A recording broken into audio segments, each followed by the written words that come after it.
fake news.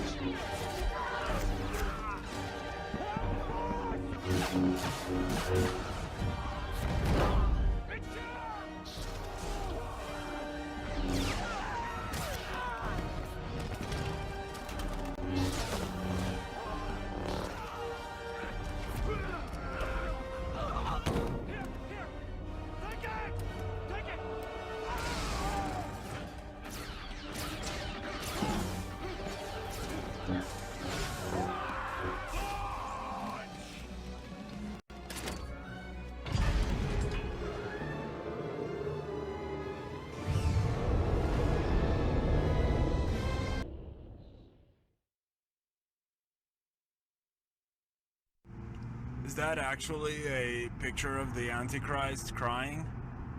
I like it. It's tasty. WTF Nation Radio. WTF Nation Radio.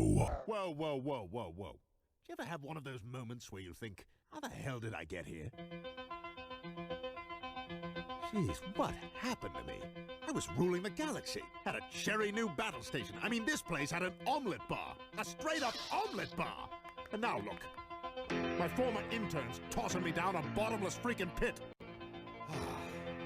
You know, come to think of it, my whole life has been a series of what the moments. That was my out. The voice of U.S. Army. WTF Moments. This is WTF Nation Radio. I looked my woman in the eye sockets. I told her straight out. I just said it, man. I said it. I said, bitch, I'm the man of the house. Yeah, you said bitch, though. You called your wife a bitch. Yeah. This is a public service announcement from C.T. Fletcher. I will not contribute to the pussification of a nation. Get your punk ass out there and work for it, motherfucker. Let's roll.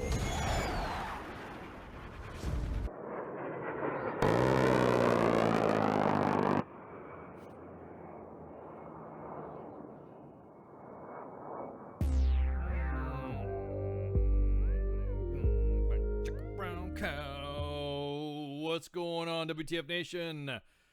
This is Ice. Welcome to the Monday edition. I got my man Flash with me.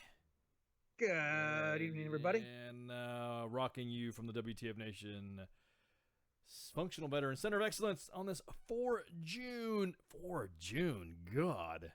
4 June. I was just telling my colleague today, I cannot believe that it is already June. It feels like the year has like gone by so fast. It feels like we're like in fucking March or something like that to me. Doesn't that feel weird? I mean, it felt like, well, I mean, winter for in the great Commonwealth of Virginia, winter just ended like 3 weeks ago, and now we're already in June. Like, where was spring when all this happened? Yeah, exactly. They had some bad fucking floods up there too, up in Norfolk. It's been raining quite a bit here on the East Coast, but Virginia, especially north of Richmond, got the worst of it. There's a lot of flooded areas up in near Baltimore too. Flooded areas, roads have kind of washed over.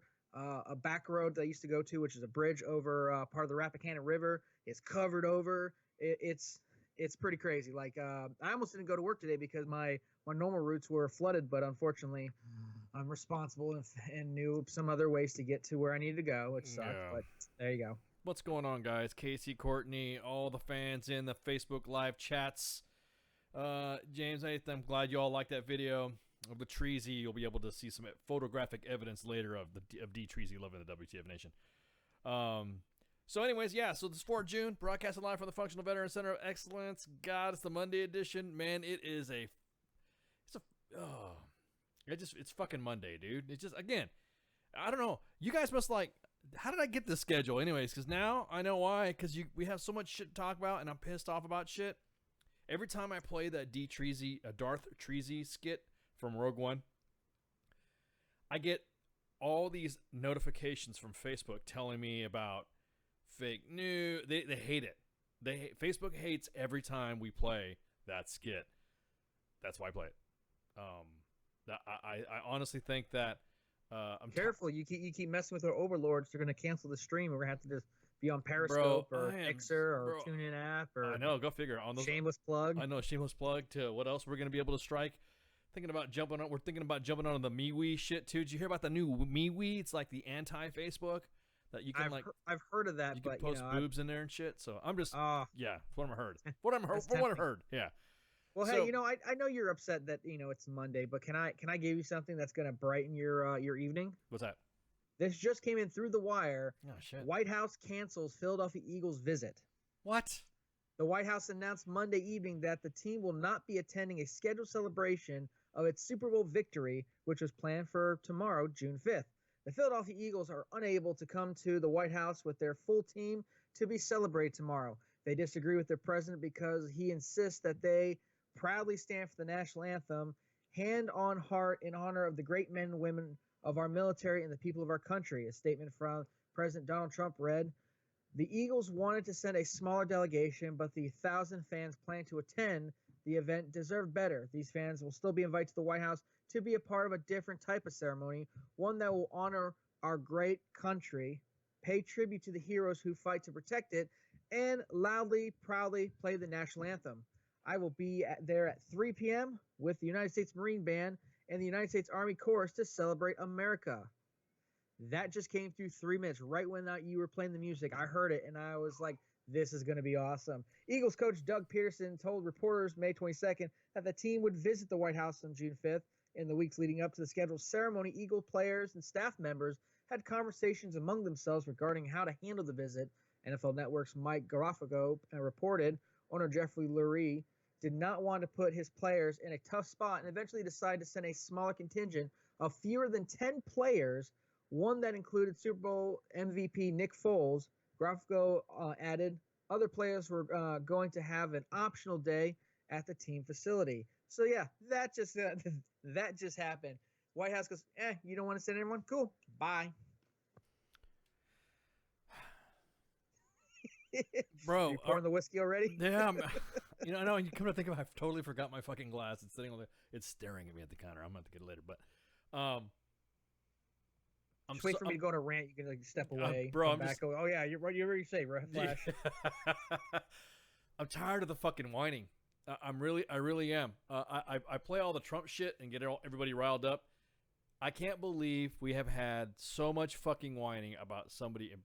Look, we just had a court case where a 30-year-old fucking man had to get kicked out of his parents' house, and he demanded that his parents keep him. That is like the epicenter of what today's society is turning into. Exactly. When you have to forcefully evict someone through court, go get a job, get a haircut, and get a real job. George Thurgood, they were destroyers. Exactly. Hell yeah. Airborne. But I mean, how bad is our society where people feel like, oh, you know what? It was and here's one thing. Now I have stayed at my parents before. Before I joined the Army, I was with stay at my mom's house for about 4 months. I had a job, and I also paid rent. I didn't have to pay a lot of rent because my parents loved me, but I paid a little bit of rent. And then as soon as I could, I got the hell out of there. This guy's been there for 30 years. No job, come on now. And that's what today's turning into. And it hurts my soul. That's not what we do. And everyone's whining, complaining, and they're Flash, they're the ones that I shoot. understand They're the not ones that shoot everyone's a big schools. Yeah. They're the ones that shoot I'm not into a- schools. That generation. Yeah, I mean, we had Fort Bragg Columbine, and soldier we went had from the when I was in hospital to college, we jail had after allegedly trying to run down a state the trooper. knucklehead Highway of Patrol Virginia says Tech. Braden Bago drove his motorcycle. But what we didn't have was a lot of them, a rash amount, and it's just getting crazy. Everyone's this is like the Facebook generation. Everyone wants to be 15 minutes of fame on Instagram or Instagram or Facebook or Twitter.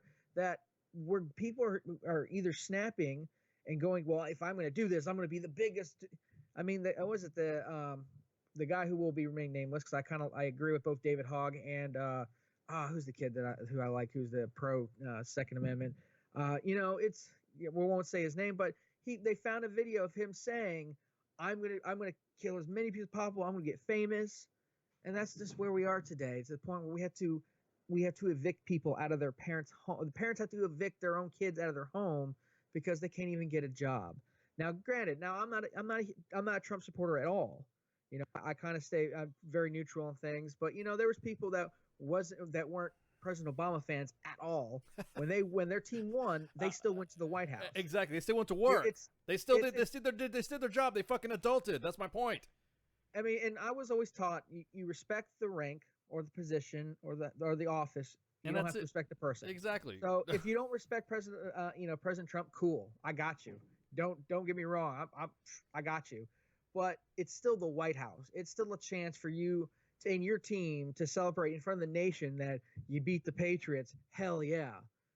But I mean, I do understand not wanting to go, but then you have to kind of put that aside and go, look, this is for Philadelphia.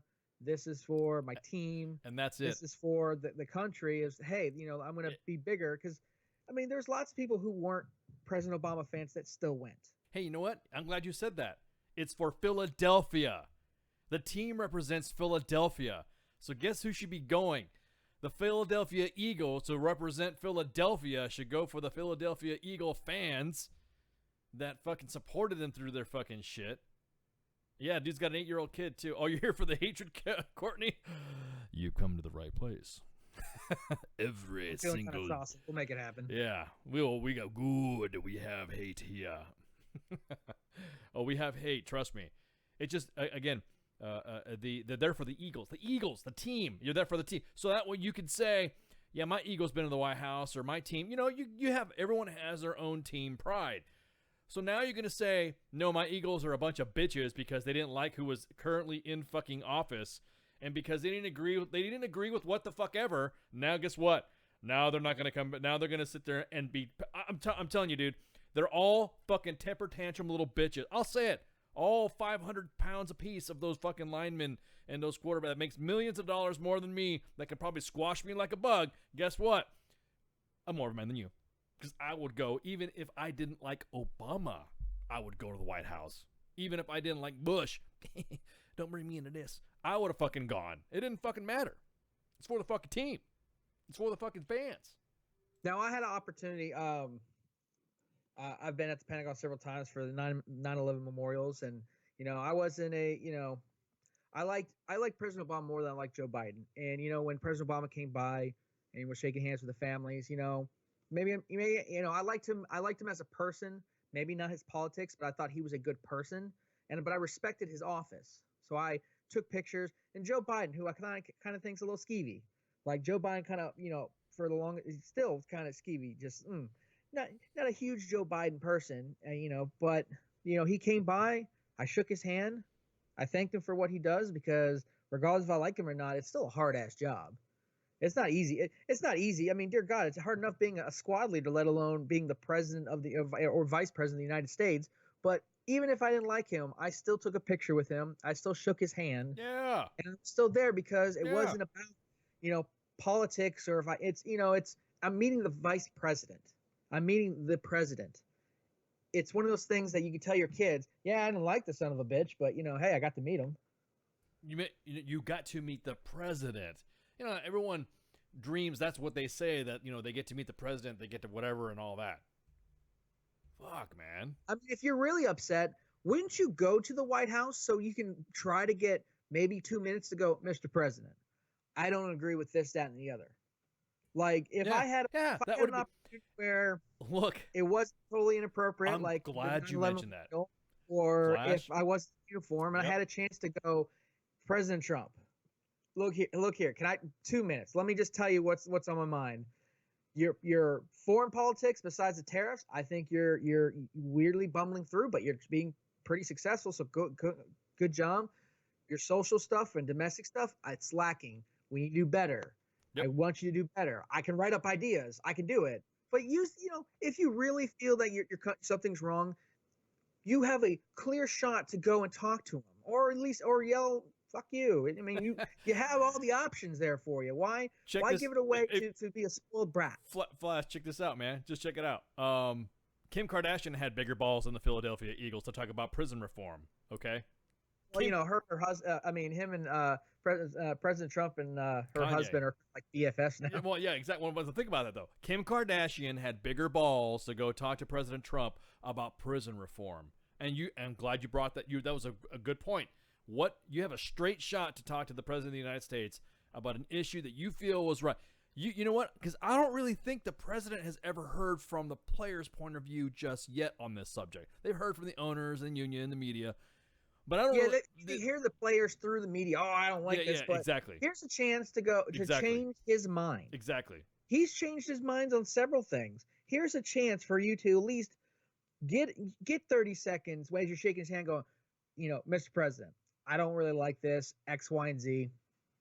If you want to talk more, I'd love to talk more with you about it, but I think this is wrong, and then move on. You had a shot to at least maybe influence something of his head. I mean, why give up that opportunity? That, to me, that's insane. If they said, hey, you get to meet, the president's going to come by the office, he's going to shake everyone's hand, and if I had a chance to say, like, Mr. President, I really think that we need to be doing better on the tax code. The tax code is messed up. That would fix a lot of problems. I'd love to talk to you more about it. But venue use dependent. the opportunities you got. Don't just venue go, dependent. Yeah, we don't want to go because we don't like him. I got you. Exactly, man. That's just no, but you're right. But it's venue dependent. If you're in an area where he's sitting around and he's doing like a receiving line and he's just doing handshakes, got it. But if he sits there and asks the players a question, dude, that would be. So what do you guys feel about this? Why not? They always talk like they always do a little bit where they're kind of like the president will kind of we'll joke, we'll kind of well I go off President Obama because everyone doesn't want to go to the White House now, but they kind of talk and they kind of have little conversations. I mean, enough to where you're a professionally paid athlete. You may not be a politician, but you still have some clout. You still are somebody of a name and reputation enough where if you had something to say, I guarantee you would have a bigger voice than little old Flash here in what my voice is, because I'm nobody. Well, at least the you're a opportunity. professional player that's won a Super Bowl. Yeah. Here's a chance for you to go, Mr. President. Yeah. Let's talk about the national anthem and what it's really about from our perspective. I guarantee he probably will listen because he will. He's not stupid. No, he will. And that's the whole problem. That's the reason why everyone loses their shit when he tweets something, is because he's not going through a bunch of staff weenies. His staff weenies are reacting to his tweets, not his staff weenies crafting his tweets and then telling him, yeah, that's what you should send out. And I'll be honest with you, if you really wanted to leave your multi-million-dollar jobs because you were that butthurt about something, I tell you what, if they said, Ice, I know you're the starting water boy for the Philadelphia Eagles, and we won a Super Bowl, and we're going to the fucking White House, I'd be like, okay, hang out with the president, network. I got a ring as the water boy, starting water boy. So guess what? I'm going to the White House because that's my paycheck. It's kind of like one of those paycheck things where you're gonna have to kind of go there. You're gonna have to go to do this event, and if it just so happened that there's somebody that I respect within the cabinet. What if I respected Trump, or what if I respected Pence, or I wanted to meet Mad Dog? You know what I mean? That's what I would use that opportunity for my own intentions, of course, but represent the team of Philadelphia, who is representing Philadelphia.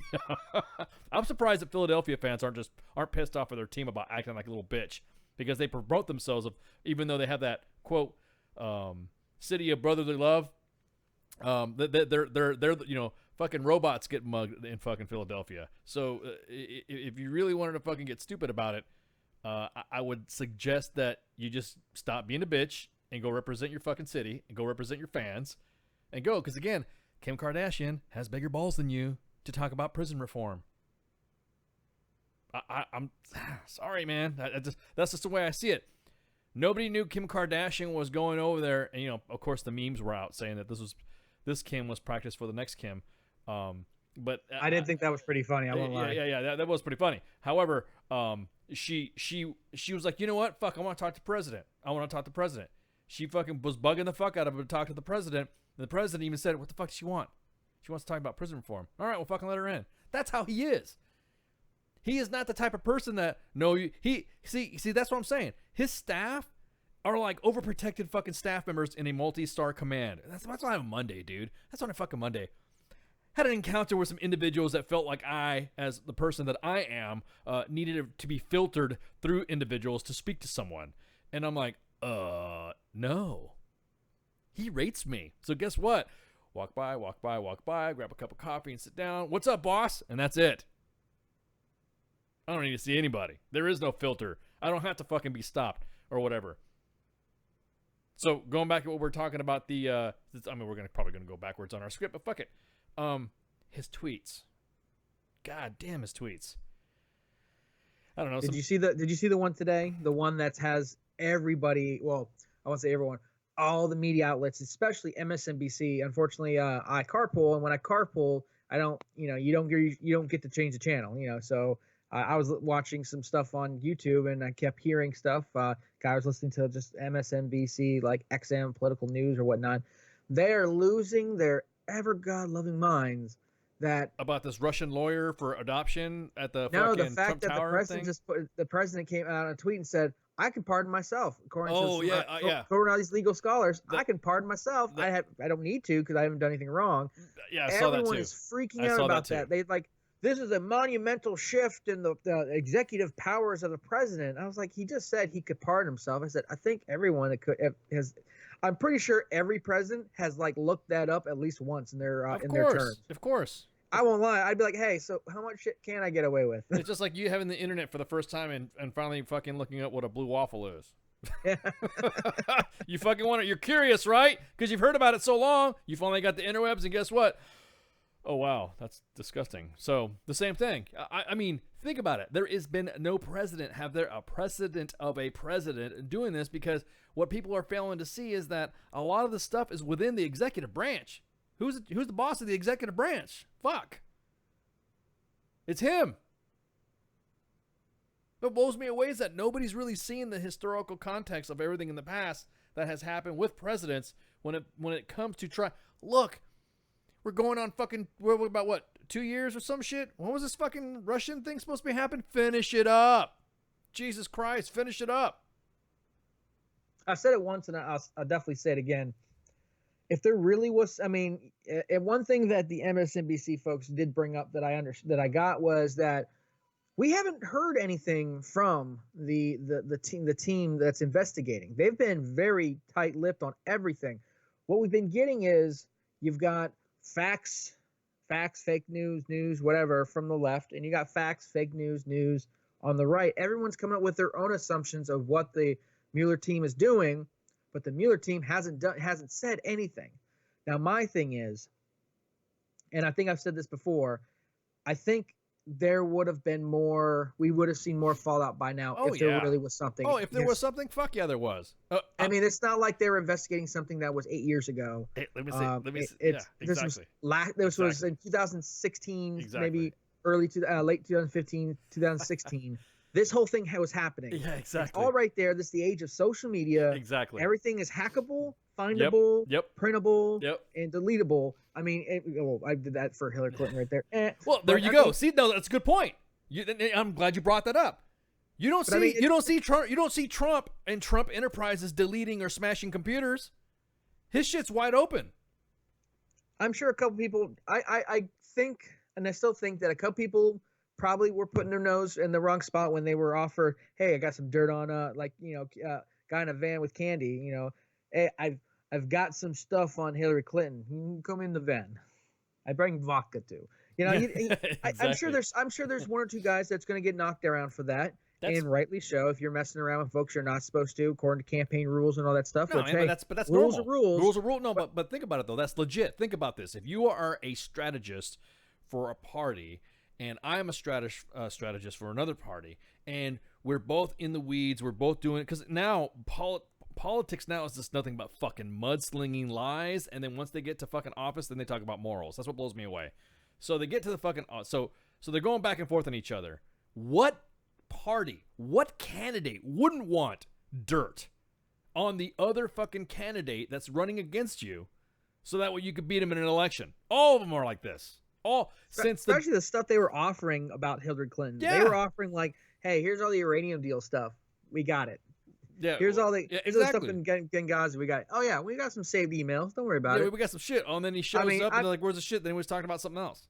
Is it morally right? No. Is it ethically right? No. No, it's but not. I still do it. But it's politics. Mm-hmm. It's politics. At the end of the day, you're just trying to win. And I mean, I don't know if they got the stuff or not. I guess we'll find out. But it's going on what, a year and a half? Oh no, we just passed a year of this investigation.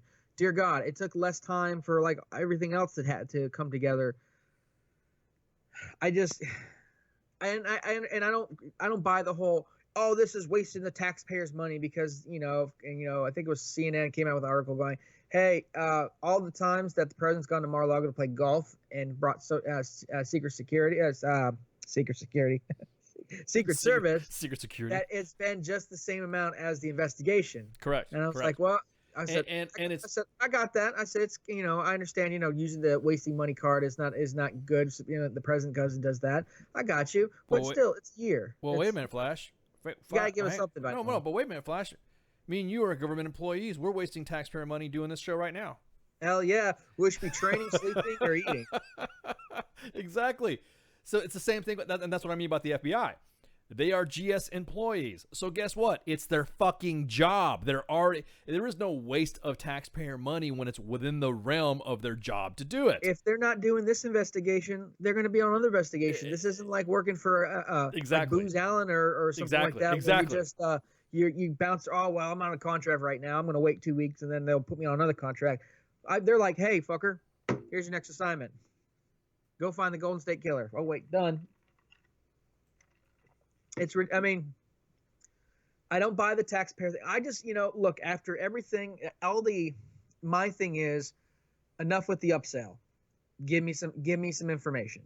As the American people, give us some information because we have been waiting over a year for you to say how Trump is, how Trump has, broken these rules, has gone into the, got to the White House illegally, has broken all these things that get him impeached. I got you. If you want to impeach the guy, I'm with you. Cool. Mike Pence is waiting in the wings, and I think he scares leftists more than Donald Trump does. And I think that's why they started pulling back on the whole impeaching thing, because if you don't remember, Mike Pence is a very devout Christian conservative. Heavy. Donald Trump's just crazy. Heavy Christian conservative. All the if people were worried about all the LGBT things going on, and they're gonna pull out all this stuff back. They're not gonna be able to marry. They're gonna get deported out of the country. Donald Trump, not so much. Mike Pence, maybe a little more scary for you guys if you're of that persuasion of thinking. So he is straight. He is straight conservative. I mean, like straight laced conservative, to where that if he was put in office due to an impeachment, then everything that would have been I guess you would say people have been bending on, because I think right now there is no parties but the crying, the crying party. I don't even know what to call it. I don't even know if you want to call it left or Democrat anymore, because now the identity of the Democratic Party and the identity of the Republican Party has disappeared. What they have been of, or what they used to do, is no longer in our political system right now. You have now we have the extreme far right, the extreme far left, everyone in the between, just like whatever. We just want to get some shit done. Exactly. Or you have the extreme crybabies on both sides. On both sides, you literally do. You have fucking crybabies on both fucking sides. You have one that wants to say that the Constitution is fucking outdated, the Electoral College needs to be fucking updated, and we just need to throw it the fuck away. And then you have the other ones that just don't want to bend or compromise on anything because of the way modern society is going to act, because they're being bent over, no pun intended, but they are being bent over and being walked upon by these groups. Fuck, man, we never had this fucking issues when, I remember growing up, there was no fucking, we were just talking about Republicans, Democrats, and then everyone would be whatever. It was kind of social. Now we're being ruled by 16-year-old kids that want us to remove hate speech, but what they consider hate speech is something that they don't like. It's it's like turning into like the social mob mentality. It's like and all these politicians, like the ones that aren't really, politicians I've never heard of before, and I've been following probably didn't follow politics as much until 2014, but still politicians who have been in office like almost as long as I've been alive, I've never heard of before, but I now heard of them because they've trying to pick fights with the president to get their, oh, see, I'm a blue wave, I'm the face of the Democratic Party, or this, that, and the other. Republicans, they want to be like, well, hey, I'm going to be the underdog, the anti-establishment of this establishment. Republicans, I mean, everyone's just like, they're picking fights to pick fights. They're not picking fights because it's going to do anything. Yeah, because I'll be honest with you. I have not seen anything that Republicans, and I have not seen anything that the Democrats have done yet thus far since he's been president. The only thing I can think of really is they had 2 failed votes for the getting rid of the healthcare policy. They were able to push through the tax code, the new tax benefit tax code thing, squeaky. I mean, they haven't really been able to do much because everyone wants to fight. And here's the problem now. I heard this on the radio today, and I started laughing. One reason why they stopped with the impeachment stuff is because even even the normal people in their party, not maybe the ones on Twitter, not maybe the ones that are always on Facebook, anytime anyone's talking, they're like, blue wave, like losing their mind. But people are getting tired of the I lost crybaby mentality, even in their own party. Oh my God, dude, I know. Look, if your guy lost, like I voted for John McCain. I liked him.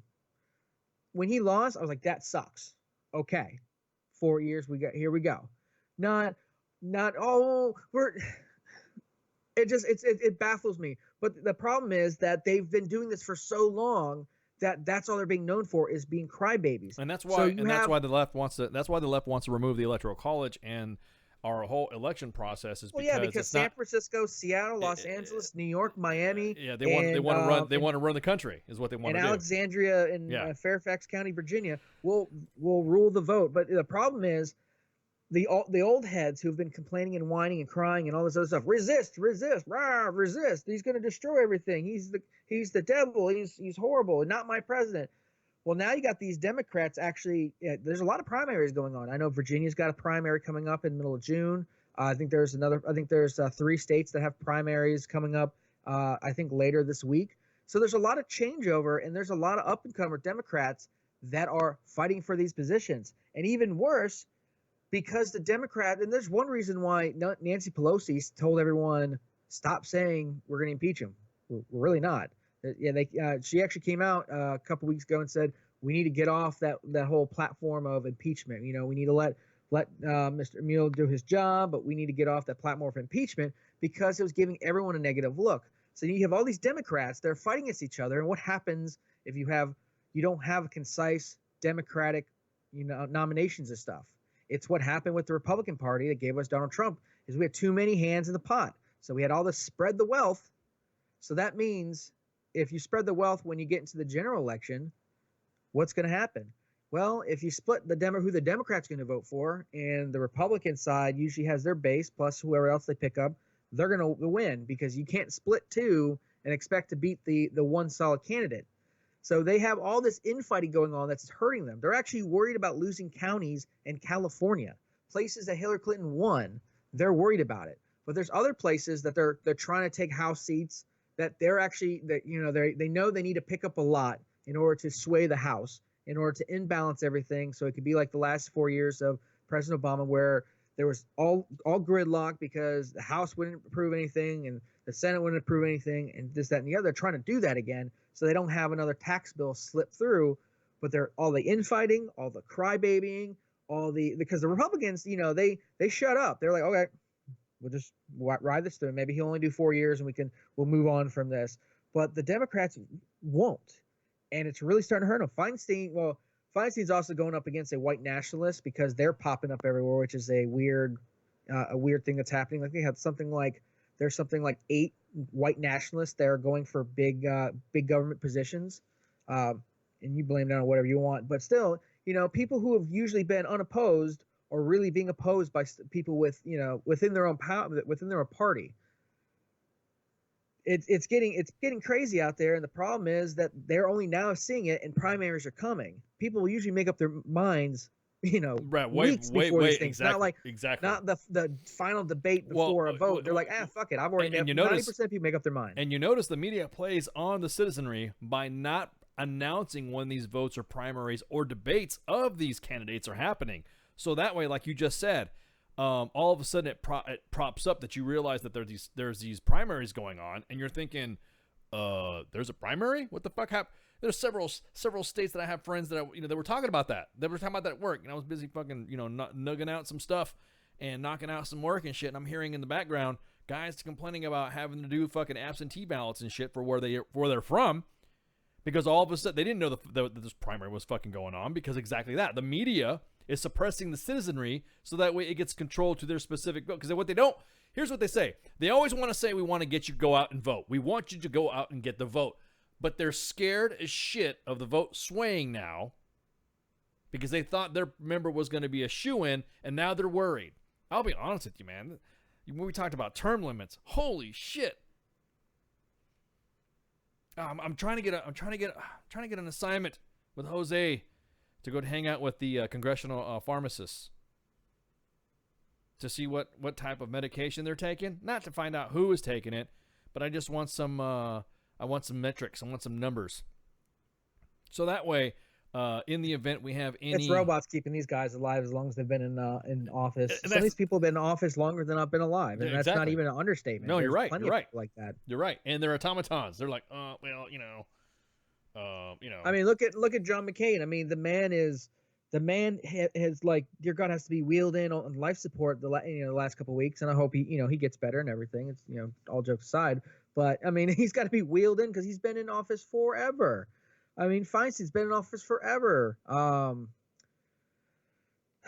what? Nancy Pelosi's been in forever. Yeah, for what? And she wants to be the purveyor of this MS-13 gang hugging stuff. Oh, I love it. And I mean, she's already getting pushed out of her. I mean, there's already a whole little coup in her own organization to push her out for being the minority leader. I mean, she's just not in a tough spot. So she's trying. And the problem is they started, we'll play on everyone, resist.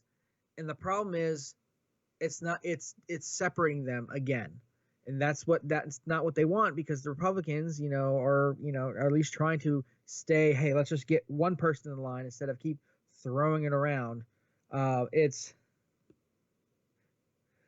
Pelosi, the person who says, take back my time. Oh, that's Michelle Waters. Yeah, that's Michelle Waters. Oh my God, she's another one who's been in forever, and she's another one I never knew who was around until she started like throwing jabs at the president. But the president, I can understand, doesn't like that kind of stuff happening in the pug sphere, so he starts throwing jabs back, and then all of a sudden they get popular for no reason. They haven't done anything. This person hasn't done hell, but none of them have. They're up there. None of them have. That's what I'm saying. None of them have. And that's why when they try to talk about what the president stuff, their goals of what they're trying to do, hey, look, instead of wasting, you want to talk about wasting taxpayer money, instead of fucking bloviating on the goddamn congressional floor and talking about what should be happening with Trump, you need to fucking fix your constituencies. You need to fucking fix what the people have asked you and what they have elected you to do to represent your party to get whatever. You know what? I have yet heard anything domestic come out of the Democratic side. I don't want to talk about the left or the fringe on that. I'm just want to talk about the Democratic side. So I've not heard any agenda come from them at all on the domestic front, on the minority front, on the LGBT front, on the social welfare shit. I've not heard nothing. All I heard is that fuck Trump, impeach Trump, he's deporting, splitting families, Trump, all this other shit. You know what I mean? That's all I'm hearing from them. The Republicans, they're never Trumpers because they didn't want the guy to be in there to begin with anyways. So they're doing the same thing. Every time they do something that they realize could be a lining of their coffers being taken from them with special interest groups and lobbyists. I know they say that they don't do it, but they still fucking do. And he's cutting out so many fucking middlemen when it comes to shit. That's why the tax breaks that were given, the corporate tax break was successful to some of these corporations bringing jobs back to the country. Some of these politicians wanted the jobs to leave to fund their special projects for their states. They're the ones that want to keep you in fucking poverty, nation. Both parties. I'm saying both of them do. I mean, they want you to be subservient to them. I think, because I'm at the point where I'm independent. I think I'm not really, I've started drifting that way after the McCain-Obama election, that, I don't align 100% with the Republican values. There are certain things, the Democrats, that I can understand. And so I kind of go with, give me a good idea and I will go with you. Give me a plan. And if I like it, I will go with you. I don't believe I have to vote. I have to be a party vote. I think that's stupid. Exactly. But that's me. But there's nothing wrong with that. My thing is, the Democrats like you said, have not put out, it's not like if they've taken the time to stop the resist, never this, blah, blah, blah, and actually gone, okay, well, we're going to prove to the American people that we have ideas, and we're going to keep pushing through bills. If they came up every other day and going, me and Tim McCain, or Congressman McCain came up with this bill to address X, Y, and Z. Oh, the Republicans didn't go for it. So see, but they didn't put a bill themselves. You can blame when you go for the election. Hey, I put together X bill, Y bill, Z bill, and A bill, and every time the Republicans shot it down, and they never once said, hey, let's work with you about X, Y, and Z. Then you have some leverage. Then you have something to fight with. But they don't. They don't even come up with ideas, and the Republicans aren't really doing that either. After the big pushes for like the healthcare and the taxes, and I know infrastructure is a hot topic that's coming. It's going to be hitting the floor very soon. If not, I don't know if it has already, but I know it will be hitting the floor soon, which has a special interest for me with my particular government organization. But but no one's really putting through ideas. Everyone's just fighting, and everyone's just arguing, and they're arguing about the Trump and collusion and Russia. But no one's actually putting through ideas, and that's what's kind of pissing me off the politics today. And I want to get this real quick. So do you know how I knew the Virginia primaries are coming up? The news said it. No, the news didn't. I didn't hear it from news yet, and I watched listen and watch quite a bit. Facebook has this new thing where it actually, because it could already tell where you're at, like regardless of what you do, it could already tell you're at. I got a message going, hey.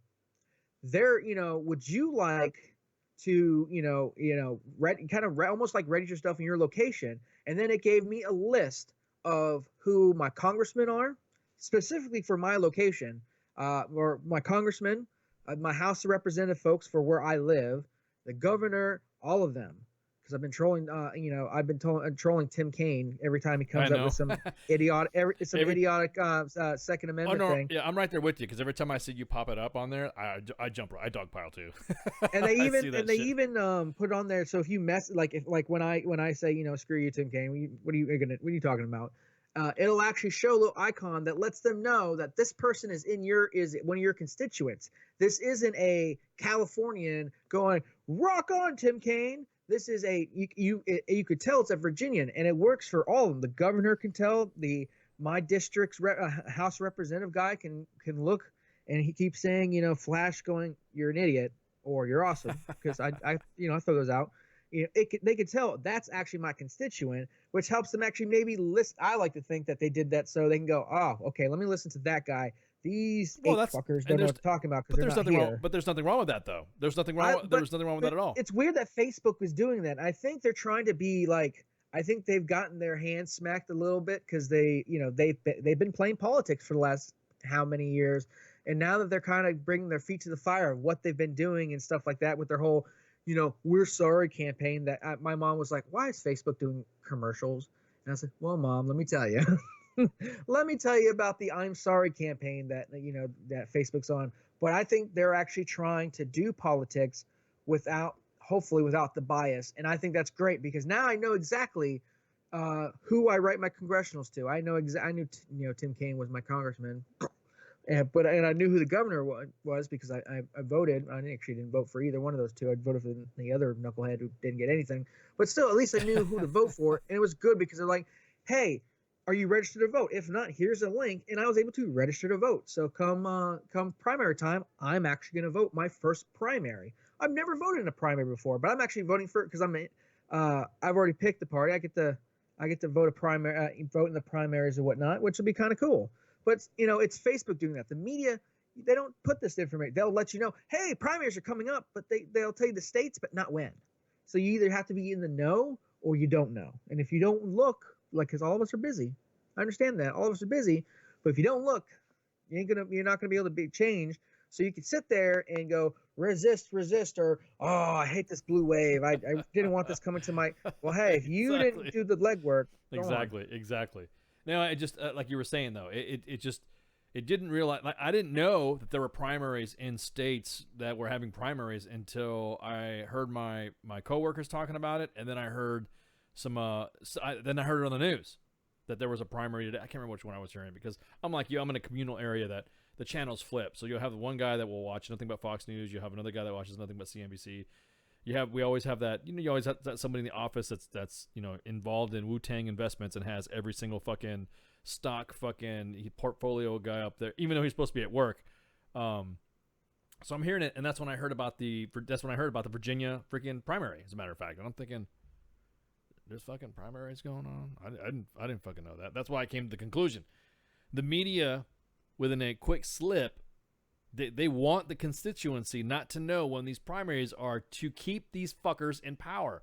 You see so many people being run unopposed, and then you look at who's running. God damn, dude. Had I known this group was unopposed, I could kick their ass. Aside from the, bunch of wives type shit, but I'd kick their ass. I'll beat them in a fucking election. First, I'm younger than them. That's a win. I'm not jumping on either party. That's another win. I don't give a fuck. That's another win. We can keep going on the wins. But the biggest thing is that you see people, they run unopposed. Wow. Really? You really run unopposed? They shouldn't have an election.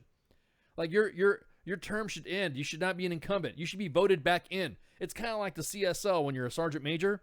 When you make sergeant major and you make command sergeant major, if you have to compete again for sergeant major now. If you don't make command sergeant major again, you go back to being a sergeant major because you didn't make it. So you go back to being a normal sergeant major as opposed to a command sergeant major. That's the way the Army's doing promotions for sergeants majors now. So I think it should be the same way for politicians. If you're running unopposed and your term is ending, no, you don't get to fucking stay in. We'll have like a lieutenant governor or something like that be in charge until one is elected aside from you. If you get it voted again, fine, you get voted again. But if not, it'll be like a pro tem or some shit. You know what I mean? So one thing I've found that's very useful for the folks out there that want to actually be in the know, it's called Ballotpedia, BATTOTPEDIA.org, ballotpedia.org. It has everything. It has the upcoming elections, statewide election, congressional elections, ballot measures, local elections, recall elections, elections by state. You can look at them. They have a calendar when they're all coming up. So on that note, these are the election. These are the primary elections happening actually tomorrow, June 5th, Tuesday. Alabama, California, Iowa, Mississippi, Montana, New Jersey, New Mexico, South Dakota, Maine, Nevada, North Dakota, and South Carolina. And then after that, on June 12th, on that Tuesday, you have Virginia. On June 19th, you have Arkansas. And then on June 26th, you have Colorado, Maryland, Mississippi. New York has a primary election. Mississippi has a primary runoff election. New York has a primary election federal. But going back to the primary elections, Oklahoma, South Carolina, and Utah, all in June. Those are all the ones that are coming up in June. So if I rang one of your states and you're not, involved, look, I hate hearing people cry. And because the biggest thing I have, my wife knows this, I have pet peeves. Did you vote? No. Shut up. Yeah, exactly. Your opinion doesn't count because you could not take the time to do your civic duty to go vote. It's the same thing like when people complain. Like I remember when I had a soldier and man, Sergeant, I'm feeling, I'm being fat. I'm like, all right. You work out today? I did PT. Yeah, I know. But, doing regular, PT just isn't going to cut it. Are you going to the gym? No. Okay. What are you eating?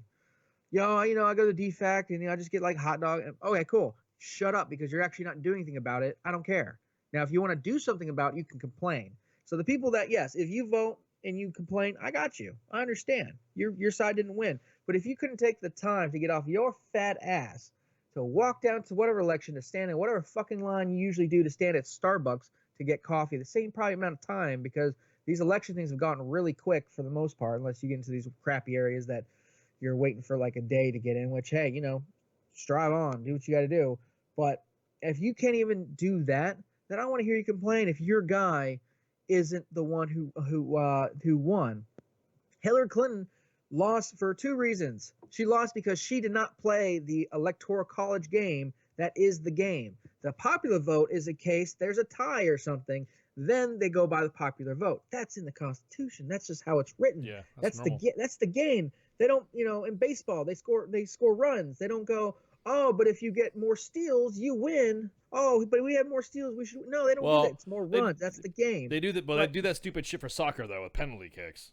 They only do that if there's a tie, though. Yeah, exactly. If there's a tie, that they go with that stuff. So Hillary Clinton lost because she didn't play the right game, and Trump did. She also lost because they had one of the lowest turnout of election voters, one of the lowest turnouts, because nobody was happy with either one of them. Because either I felt bad for the people voting on the Democratic side, because if you voted for Bernie Sanders, the DNC literally came out and said, Schultz came out and said, yeah, we pretty much, through the emails, yes, it was the emails they got right before the election that pretty much said Bernie Sanders got the shaft because they wanted Hillary to go against Trump.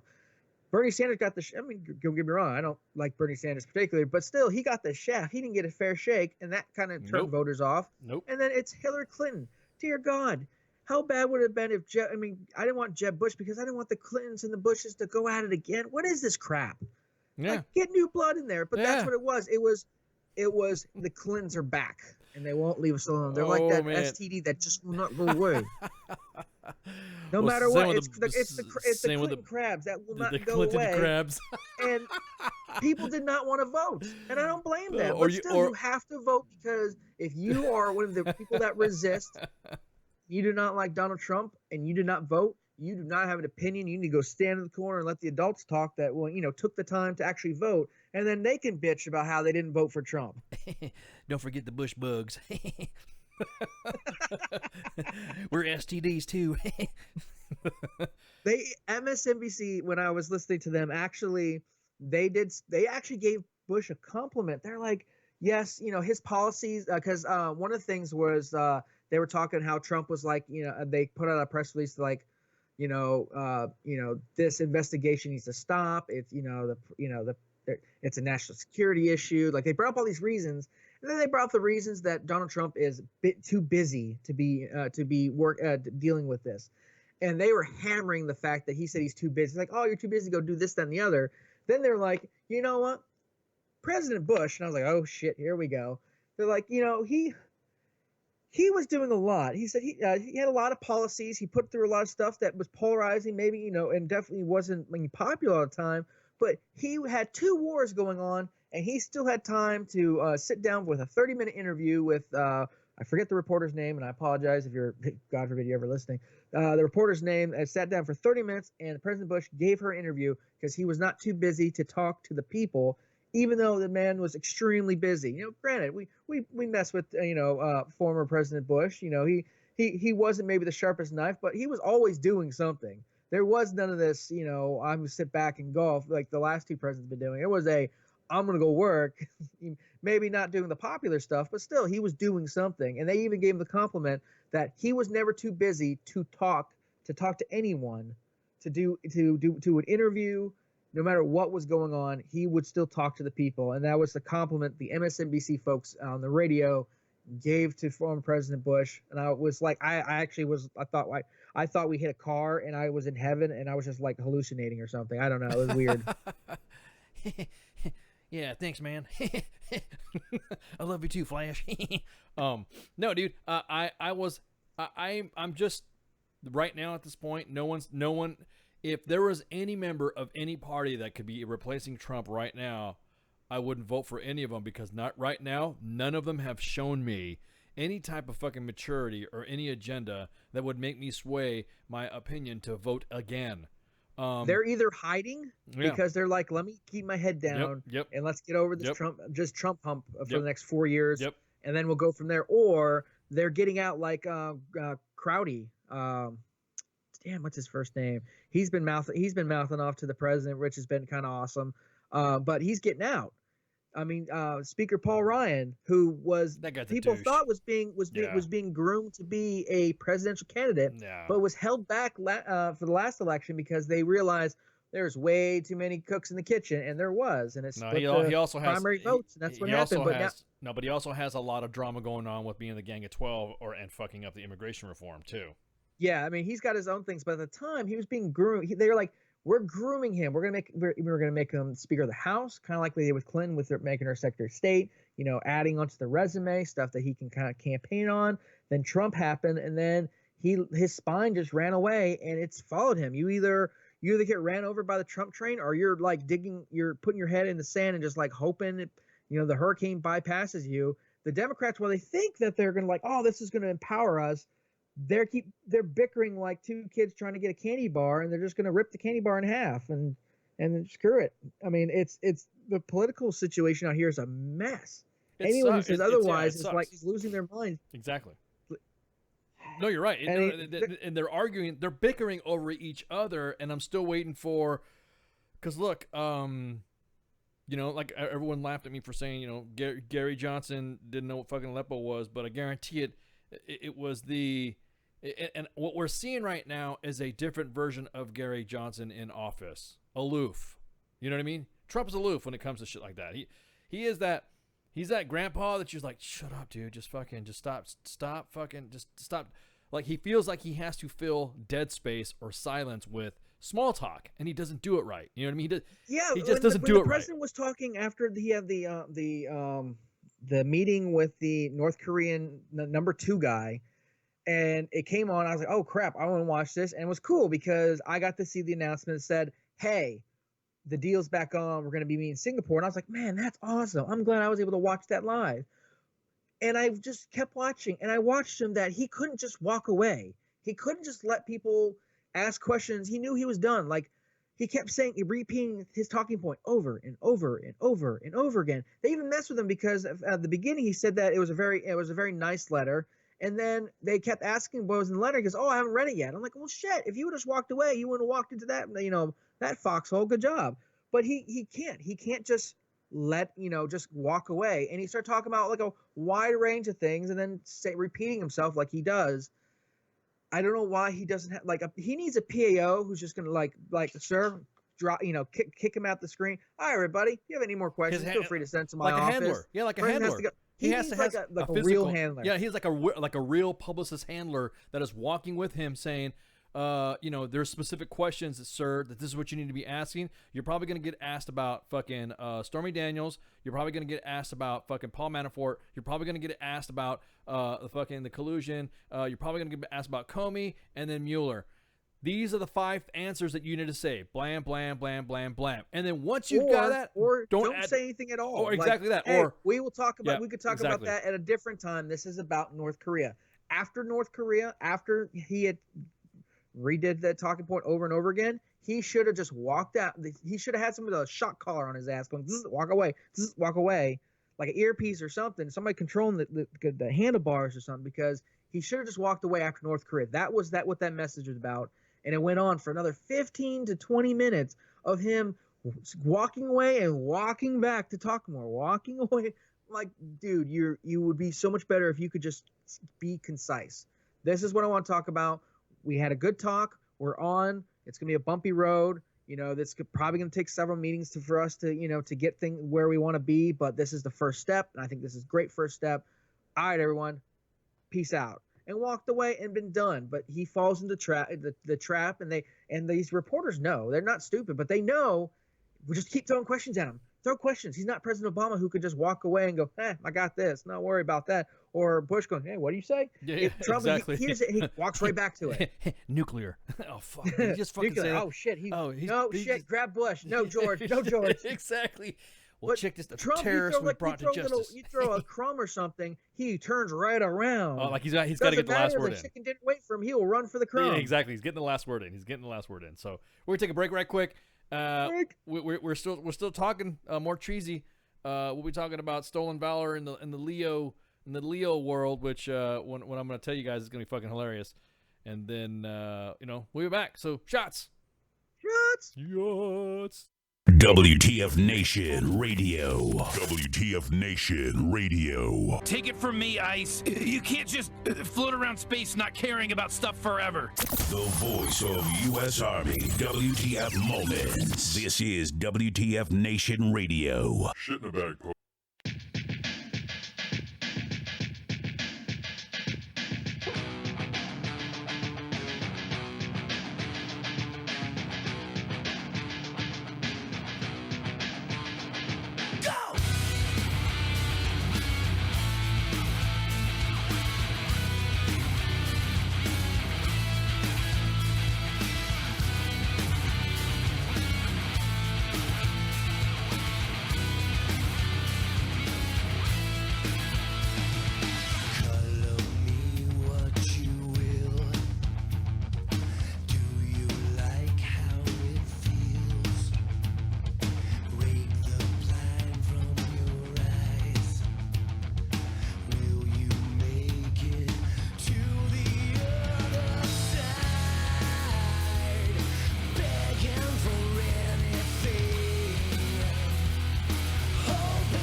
I am here determined to stop this future atrocity. This station is now the ultimate power in the universe.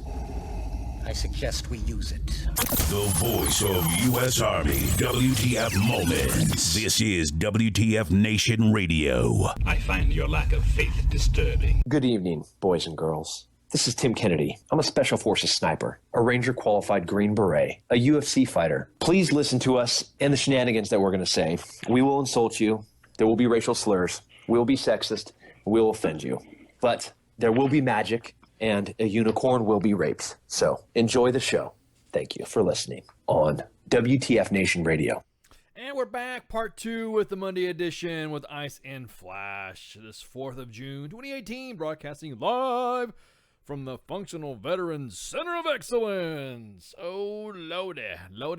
So, one of the things that we got popped up there is the, that we wanted to talk about was there is a group starting up, and it's starting up. So once, I guess there's some financials and there's some admin stuff, but I was able to get privy to some of this. They are almost like Guardians of the Green Beret and Guardians of Valor, but on the Leo front. So if you at all are in it, say you're in a situation, you're at an event, and there's someone who's presenting themselves to be a Leo, but you kind of like, or used to be a Leo, or is a Leo, or faking the funk, because it's also illegal to impersonate a police officer, they're going to be the group that outs them. So I guess it's sparked from the Parkland incident where I guess it would be like real cops versus fake cops or whatever. So as we know, Parkland doesn't have real cops anymore. Well, at least Broward County, yeah. Boom! Wow, is Sheriff Israel still in freaking office? God, he is, even though he got the vote of no confidence from the police union. Yeah, exactly. And a letter to the governor going, "Hey, remove his ass." Yeah. He's still there. So what's going to happen is it's almost like just how Guardians of Valor and Guardians of the Green Beret came on. Once this group gets all their stuff, I was allowed to he's able to, these individuals that are starting it up are able to throw the legal stuff out, because they're going through legal stuff right now about diming. And these are the guys. Now here's their mission. It's just like how we have Guardians of the Green Beret, Guardians of the Galaxy, of course. Katie, yeah, no. So we have Groot, Rocket, Star-Lord, and Drax and Gamora out there to ensure that law enforcement personnel. That's kind of funny. I'm Groot, but that was a good movie. I didn't even want to see Avengers and fucking Infinity War piss me the fuck off, because it totally ruined fucking Guardians of the Galaxy and then Guardians of the Galaxy 2 for me, because it was just like, why even have those fucking movies? So it's pretty much like how you go to an event and there's somebody that's there to perpetrate or be be almost like you have guys even in that claim that they're vets, that they claim they served in the military, and they get all these accolades, or they get all these feel sorry for me stuff, and they get like a house, or they get whatever, and they're faking the funk. This group is going to be the same way, but for Leos. Because I guess there's a problem in Leos too. Leos have guys who fake the funk, I guess. I thought it would be easier to fake being a veteran than fake being a police officer, but then I can see it, might not be too bad. Well, it's not. It's only going to be too hard. I mean, yeah. I mean, it's going to be like information. It's going to kind of like be like information. So, like, if say ICE says he was a cop or is a cop, they run my name. Oh, he's a cop and he's there representing. Well, just like soldiers, we all. Oh, hey, what unit you with? Oh, in this unit. Well, the same thing with cop. Leos is the same way. Where'd you go to basic? You liar. Yeah, exactly. So Leos are the same way. They check themselves and all that. However, we don't go to jail when we bullshit our way through about what we're stationed. Leos, when they lie to each other, one of them's going to jail. You know what I mean? They're going to get busted. Someone's in trouble. Yeah, someone's going to get in trouble. So it's just something that's a small group. It's getting propped up. It may or may not happen. There's some legality stuff on there, just kicking it around. And when it comes, they're going to be coming on the show. They'll be coming on WTF Nation. They'll be getting a hold of front desk, and they will have stories. They will have of individuals who say that they're Leos, or they were caught being. They got videos. Like, there are people who have called the cops, and the dude will show up and say, "I'm law enforcement," blah blah blah blah blah. And then, like, mitigates the situation and calms everything down. And then then he's like, okay, well, hang on, let me go call this in or whatever, and he walks over and he disappears, and then the cops show up. That's the type of situations that they're talking about, or someone's gotten an award for something or whatever. So it's pretty fascinating. Like I said, there's some legality stuff, I guess. I don't know. Well, if it comes up, it comes up, and if not, then I'll keep you guys posted on it. I think it's pretty cool. I personally, I didn't know there was, like I said, I didn't know there was such thing as stolen Leo valor. I mean, I didn't realize that at all. But anyways, so speaking of Leos, a while back I told you guys that we all have bad days. We all have moments where we're fucking, we have issues. We have demons that we're fighting. We have substance abuse, or we have whatever that we're trying to fight. We're trying to fight whatever.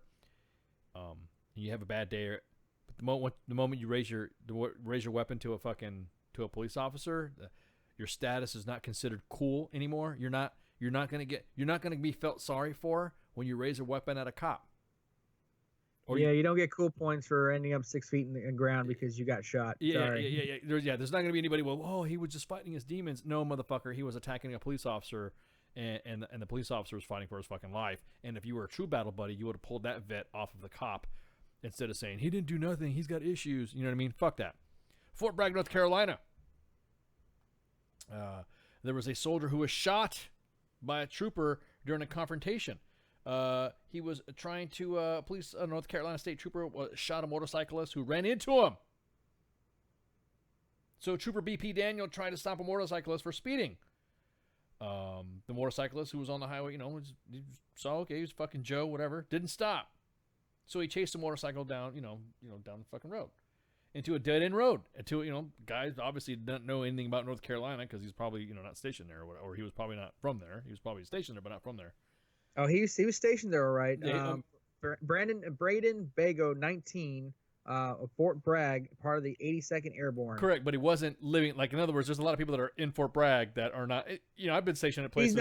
He wasn't really from around there. Correct. So he got to a dead end, and he was turning around, and the police officer raised his hand in an attempt to stop him.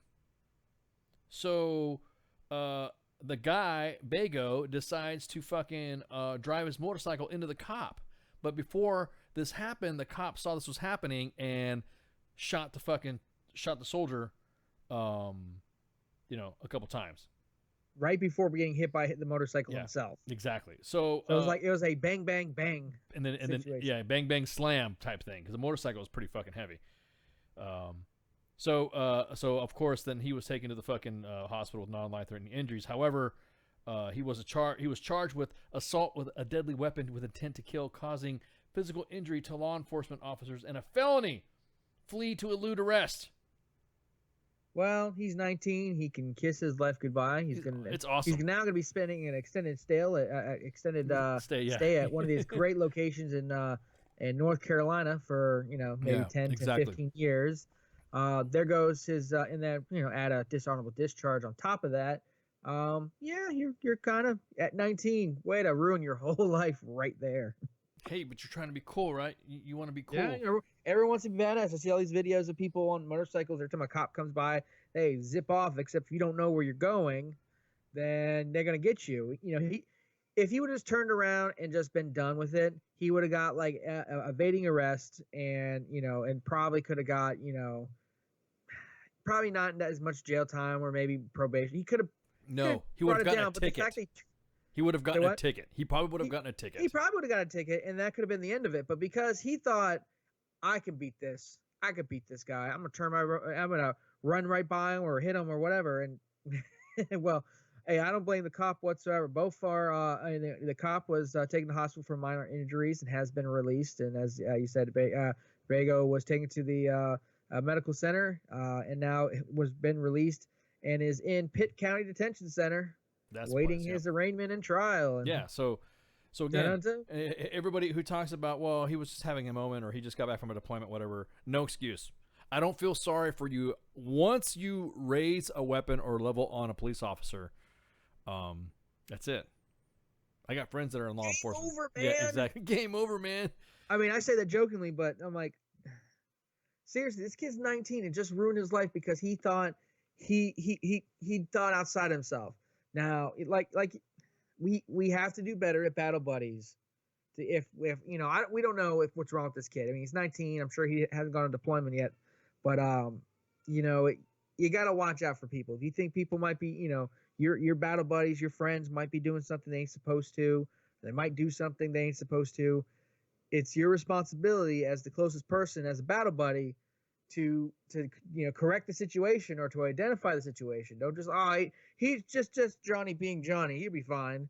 No, ask those questions, because you know, maybe this guy was having a tough time. Maybe he thought he just got, you know, 82nd and maybe just got to Fort Bragg and wasn't, you know, making friends and was doing stupid stuff. Maybe somebody could have took the time, hey, let's go get a beer, let's go hang out.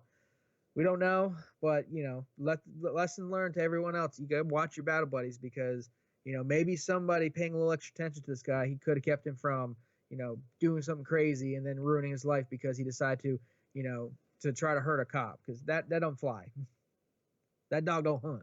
No, I don't feel sorry for him at all. The cop should have killed him. That's just me. You know, at that point, you gotta remember, man. Leo's the same way. They're deploying every day, and they got to deal with this bullshit.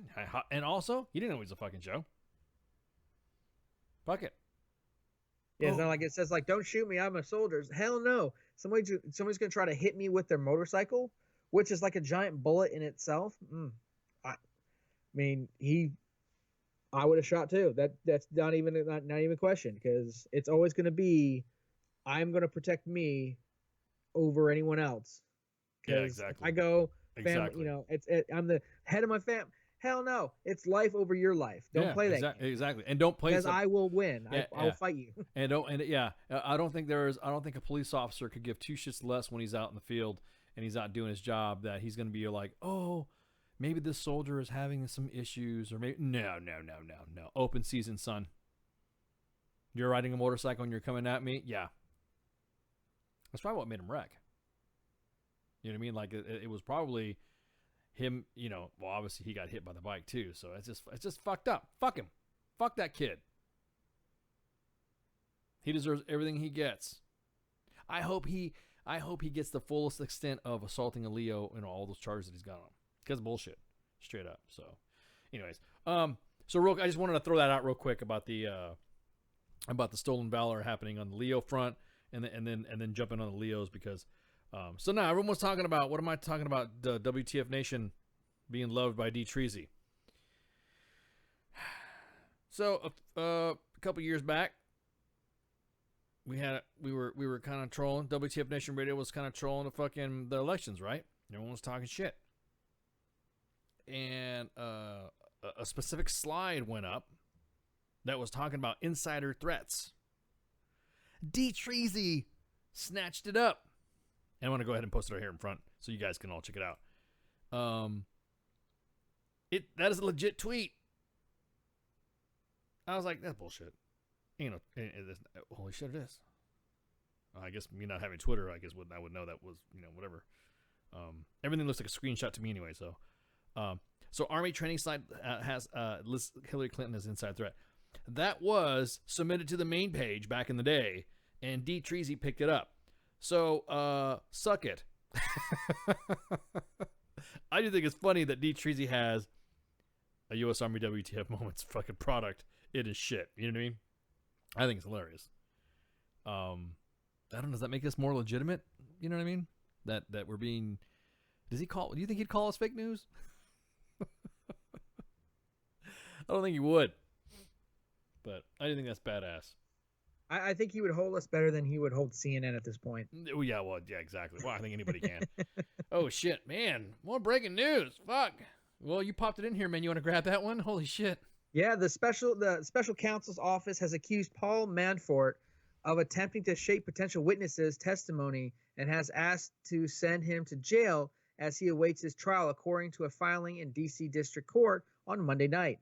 Manafort is currently out on house arrest and a $10 million unsecured bail, and is awaiting a trial in Virginia scheduled for late July, and a trial in D.C. scheduled to begin in September. He has pleaded not guilty to charges related to his failure to disclose his lobbying work for a foreign government. Tampering with a witness is a crime in itself, and it's one Manafort has not yet been charged with. Guess what?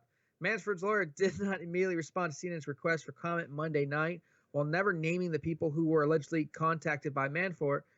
Prosecutors say Manafort was repeatedly prosecutors said Manafort repeatedly contacted two people who worked with him and previously assisted in his lobbying and public relations effort for Ukrainian politicians. Manafort sought to secure material false testimony concerning the activities of an influential group of European leaders called the Habsburg Group that Manafort once used to lobby for on behalf of Ukraine, the prosecutors say.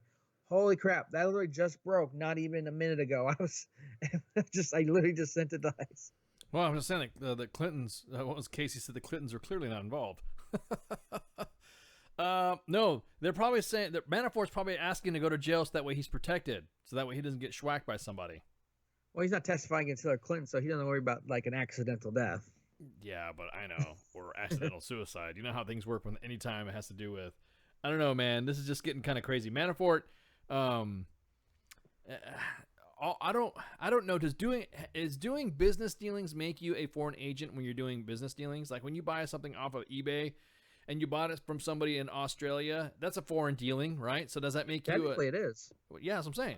You buy you buy stuff from on eBay, or you do some of them biddings and stuff like that, and then you win the bid, and then you get it shipped from wherever. So is that considered outside foreign investment training, or you know what I mean? You know what I mean? How they like to wrap it up? Because that's why I think the president doesn't want to talk to him. The president wants to talk to him because he's going to try to fuck him up on his million tweets that he likes to send out, and him having the no memory that he has to be recollected on a lot. He's not going to be able to remember that, and he's going to say, yeah, I guess, and then that's when they're going to say, bam, did you, well, you said right here, this, and this, perjury, impeach him. You know what I mean? That's how they got fucking General Flynn. Well, one of the people told investigators that Manafort's attempts to contact them were in an effort to get them to relay a message to the Habsburg Group. If the members of the Habsburg Group were contacted by anyone, they should say that their lobbying and public relations work was exclusive in Europe, a representation that would be contrary to what investigators have found, the prosecutor wrote. The prosecutor argued that they have little confidence that restriction short of detention will assure Manafort's compliance with the court and keep him from committing more crimes before his trial and filing said. The filing said, yes. So, yeah, it's kind of that's kind of a big deal. I mean, hey, how do you prove your innocence? Oh, try to get witnesses to not say that you're guilty. That's what I'm saying, man. The guy's getting fucking. I think he's getting. I think now everybody who is not cooperating or not giving up the goods on information on what's happening with the president's business. Because I'll be honest with you, from the president's dealings on before he got elected, he's been giving his paycheck. He's been given his paycheck of the presidential salary and he's donating it. So, but anything before that, before he got elected, it doesn't fucking matter as long as he was duly elected, right? It was fair. It was, fairly fucking, he legit got elected. So to sit there and have this be, because I'm telling you, man, this Mueller shit is got to, dude, get, like you said, get to the fucking point, man. What are we waiting for? Lay out some shit. Every time somebody has a specific information that they want to say and Congress asks for it, it gets sent to Congress redacted. No, we're done. I want to see this shit. So you got, like, everyone's talking about foreign interests and stuff like that. It's a one-time, Courtney says, one-time transaction for the eBay thing. Is that what you're saying? But Katie died unexpectedly of natural causes by 2 bullets in the head, back of the head. But see, this guy was caught as part of the Mueller investigation. If he was doing stuff that he wasn't supposed to be doing according to law, whatever laws and stuff like that, I'm not even pretend like I know what they are. But if he was caught pretty quickly, he was caught about like 6 months ago when this whole thing started. 6 or 7 months, 5 to 6 months ago, was caught up in this. They caught him pretty quickly, and they've got some stuff on him, so much so that they has a huge bail and everything. If they had stuff on the president, I think we would have heard more. I think there would have been more coming out from the investigation. I think right now there's really nothing that they can get on the president, and they're collecting the little fish. Yes, I'm saying they're like, well, shit, we're not going to be able to get exactly. the bass that. Exactly. It's like pretending there's a bass in this pond over here, even though you know there's not, but you're just going to keep fishing around and just take out all the minnows that you can just to get it over with. Well, see, that was the thing. It was one of the people who told investigators that Manafort's attempts to contact them were an effort to get them to relay a message to the Habsburg group.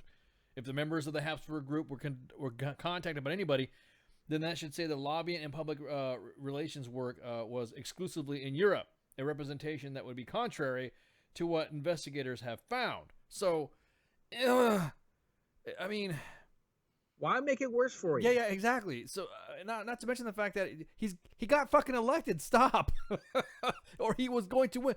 Who cares? Now, I'll be honest with you. I think what he was trying to do, and this is just me as D. Treasy when he was running for office, is I think he was applying a business model to a civic process, if that makes any sense. Because think about it. Look what contractors do. I mean, I've worked big farm before, and I know what they do. They have these big events, and they have holiday parties, and they have summer events, or they have summer retreats. And who do they invite? They invite other farm companies and other doctors and leaders within the industry of science and biotech to buy their stuff to test. They do the same thing with think about it. Well, I'll even give you a better example. A specific contracting company that's up in the DC area, and they have several of them up there. Name them. I mean, you can name whatever contracting company. It doesn't matter. We'll do the same thing to court military people to get contracts on there. Don't buy them fucking chow. Bring an attractive member of the staff with them. Business development type shit, quote unquote. Hello, Becky. Yeah, exactly. They call it business development. However, they have somebody who's like an attractive business developer who knows her fucking game or his game, depending on who it is. And I've seen Charles. Exactly, and I've seen the same shit. Seen it happen right in front of me. Oh, well, you're for this company, blah blah blah. And the next thing you know, so what are you doing in this? Blah blah blah blah. Oh, let's go hang out and do this. Oh no, Flash, no, I got you, man. You don't have to pay for that. Oh, okay. Couple drinks later, hey man, oh, you lose like you need to drive home, man. Let's get her to take you back to the place and get you shacked up in the fucking hotel, and then we'll come pick you up tomorrow morning so we can continue this business dealing. That's the way they do it. That's what I think he was doing. I think he was using executive business methods because I mean, come on, he's a worldwide. When they say he's got foreign contacts, he's a worldwide business. No shit. So does UPS. Yeah, the fact that they bring that up, that he's got foreign contacts, it's like, duh. When was the last time we had a straight up businessman become the president? I'm sure it happened a lot more during the industrial age. I don't know. I don't know exactly my history on that, so I'm just gonna. I guarantee there's somebody who's probably close to being a businessman who was. But I mean, Donald Trump's been in recent history the first person to go from being a millionaire business tycoon to the president. There's a lot of gray areas because we just haven't experienced this before. That's why everything's a little weird. Like, I'm sure there's a lot of stuff that I'm like scratching my head going, but it doesn't negate the fact that this is a new thing for the American people to have. You're asking about someone like Donald Trump. It's weird. The legality of something is what you're talking about. Yeah, I mean, of course he's going to have. I'm sure he has homes in other countries. Does that mean that he can't now because he's president? We haven't gone to that because it's just a little unheard of. I mean, this whole thing is kind of weird, and that's why I think the longer we keep going through this, the more we're really. I think more people are actually getting smarter on the Constitution and what's actually going on because we have somebody who's just like not the norm. I mean, everyone thought President Obama was the big difference, and he was. It was a historical election, and it was a big change, but he still wasn't. He wasn't a. He just was a. He was just a. It was the first African American. That's great, but it wasn't someone like a business tycoon that has all these no things for most politicians. He's got 100 of those. It's oh my god, this whole thing's weird. I still we didn't have anybody. Sometimes I wake up in the news like, oh shit, Donald Trump's still president. Holy shit. Well, I mean, my thing is that you got to remember the last time. Let's see. I can't even remember. I mean, I know of, because I love history partly because I was there when most of it happened. Is that Theodore Roosevelt, after the assassination of McKinley, that was during the industrial age. That was when our industrial fucking pickup started happening. So it was almost like the industrial era of fucking, our boons and business started coming up. It also started creating the classes of the toilers that were in the fucking in the factories. Like you started to see who these classes started to break down even more, because things were just getting kind of weird. Like you said, farmers, fucking underprivileged, middle class, the wealthy. It was all during that specific time, but there was no real. There was nothing of anybody from the business, because I don't bet you Rockefeller would have fucking tried to be president, because that's how controlling he was. But he even said himself that he wasn't going to be fucking president because it wasn't profitable. You know what I mean? He's like, fuck that. Nah, I don't want to fucking do that shit. So I mean, some of the things that I would say that came out of the industrial era from that was the discussion of women's suffrage that fucking Teddy Roosevelt was fucking talking about. But there was no, like you said, there was no true businessman that came out of it. I'm not talking about some guy who had a fucking peanut farm either in Georgia like Jimmy Carter, but like a true global businessman. He is a global businessman. We have friends on Facebook at WTF Nation Radio, U.S. Army WTF ones from different fucking countries. Are those foreign contacts too? If all of a sudden me and Flash are running for office, guess what's going to happen? And you're right, Cause. Ross Perot had the same issue as well as fucking Stephen Forbes. He would have had a bigger issue. Because then if Forbes, could you imagine if Forbes was fucking, if he'd won the presidency? He owns media. Forbes magazine. Think about that shit. All he has to do is print something out because it's got his name on it and he would be the president. The stock market would fucking fluctuate so crazy. It would be pretty much industrial or business fucking propaganda, is that they would call it. But you're right. Yeah, we've not seen anybody come from a true, like a straight up true businessman. Remember, he only got a small loan of $1 million from his father-in-law. His father. Sorry. Dude, man. I saw that. I immediately texted my dad. Hey, can I borrow $1 million? A small business loan. I could do some damage with $1 million. I'll pay it back. My dad $1 million. He'd tell me, oh, you want? I want to start a business. What business? Don't worry about it. You want to? No. Your ass is gonna fucking.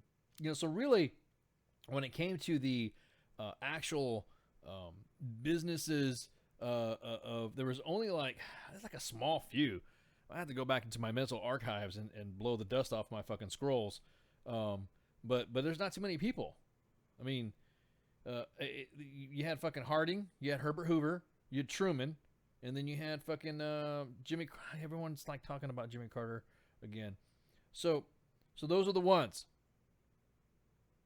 Those are the ones that were like considered like major fucking, because Warren Harding was a newspaper publisher. Herbert Hoover was a mining fucking magnate.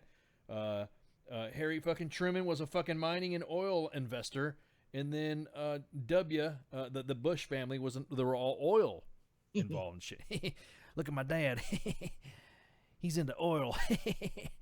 Oh shit, the oil's not gonna go. It's gonna be gone. Don't forget they own the tech. They used to own the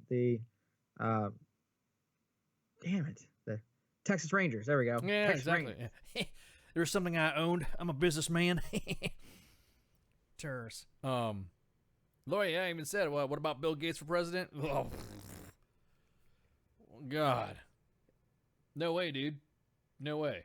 You never hear from him. Yeah. Well, actually, where the fuck has he been, man? He's been kind of quiet lately. You know, be surprised. Him and his wife are actually very active with both, their charities. I mean, he doesn't have to do much with the business at all. So all they do is find ways to spend his billions of dollars in businesses and charities. They travel to different countries. They do a lot of stuff. Bill Gates, he may be, he's quiet. He's not like he's the opposite of Donald Trump, but he does some pretty awesome work with his wife. I know he does a lot of philanthropy in freaking Africa. But I always forget. I'm like, is Bill Gates still alive? Yeah, that's what I'm saying. I always think about that shit Then too. he pops out for an interview or something. Like, oh shit, there he is. Yeah. It's like Where's Waldo, except you just wait Waldo to come back to you. Trashing, yeah, exactly, and trashing Apple. Oh, I just came. Apple sucks. Go Samsung. I buy. Yeah. No, but again, everyone is. I'm kidding, Apple. I love my iPhone. Don't mess it up. I have a Mac. I have an Apple. I will say love this. you. Yeah, I got no issues with either system. I'm more familiar. I'm more of a. I mean, I'm familiar with both systems. They're just preference when it comes to certain things that I want to do. For WTF Nation Radio, obviously we're all fucking A. We're all on PCs and we're all Microsoft because we're always bitching about Microsoft every time we're doing something online, right? But when it comes to some of the other stuff that I like to do, I'm mostly Mac. I mean, porn and shit like that. Really clear on Macs. Yeah, exactly. Yeah, I want to see something like that. I want to see fucking Starbucks trying to fucking Starbucks with their fucking bullshit. So, anyways, yeah, I mean, their CEO, like Cos was saying, their CEO, he stepped down as a CEO because he's people are talking that he wants to make a run for it. Yeah, he could try. Everyone, hey, go for it. If you can be the president, go for it. But you better be given like free coffee if you get elected. Damn it. You can try it. See what it's happens. free coffee day here at Starbucks. Congratulations. Yeah. And now that heroin use is like through the fucking is like crazy in the now in these Apple Car coming soon. Yeah, body only, engine sold separately. No, that's your phone. Your phone is the engine. That's why then all of a sudden they changed their fucking operating systems to make sure your batteries last longer. Well, no, what I don't get is that their whole policy of the open, because since we're on the business tip right now, that whole now because they're all pissed off and worried about being called racist, because now everything's racist. Everything is racist. Everything is racist now. If you don't agree with somebody, you're racist. But it's not. But they're white people saying it.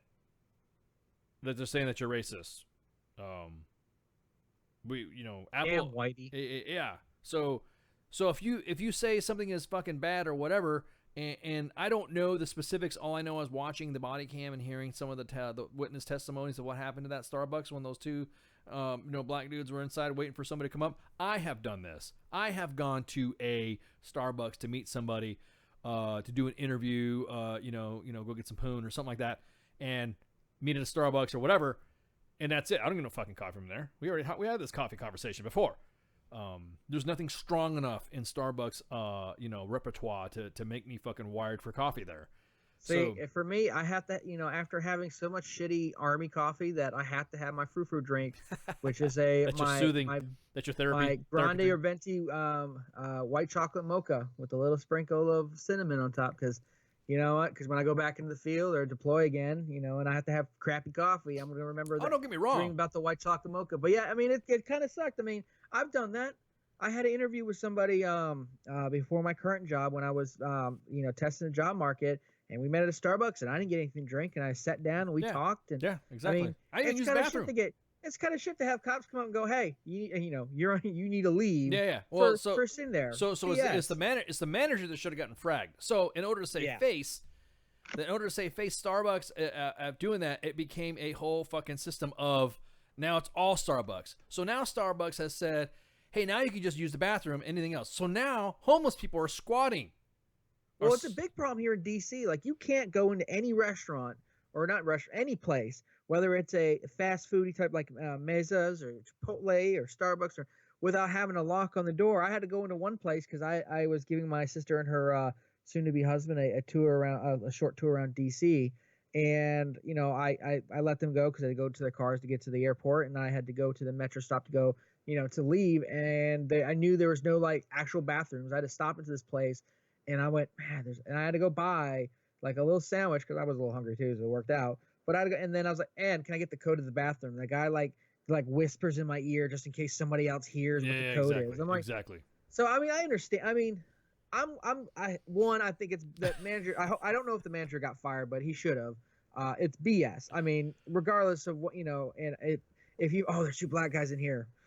What are they doing? Yeah, well, exactly. they're not selling. They're not doing cocaine deals in Starbucks. Calm down. They're actually there for a business deal too. That's what I know, blows me it's away. like, damn. So then Starbucks, Katie. Damn, they're here to do business. Let the man's work. What's wrong with you? Exactly. James says Waffle House coffee is better. Anyways, exactly that. Especially when you're whatever. Oh man, Waffle House coffee will get me like I'll get strung out on that. That stuff is strung. Well, yeah, it's because Get the nobody knows. shakes just thinking about it. Exactly. And then Katie, don't lie. You were getting down on that unicorn latte. There's a unicorn latte. Yes, they came out with a unicorn latte, or I think it was a frappuccino, and my wife got it, and I tasted it, and it hurt my face. Like it just was not the. I will drink my fruit drink. I have no shame in that, but that unicorn frappuccino thing was just, that was too much. That was like it was a combination of unicorn blood and sweetness, and my teeth started to crack. And unicorn blood and sweetness. It hurt a little, and it was very colorful. So like, you can't just like walk out and secretly be like, try that. Everyone's gonna know you're getting the sparkly drink. But anyways, I mean, and so they last week they shut down. I think it was last week they shut down all of their Starbucks. Like all their Starbucks is to have 4 hours of bias training and stuff like that. Which I'm sorry.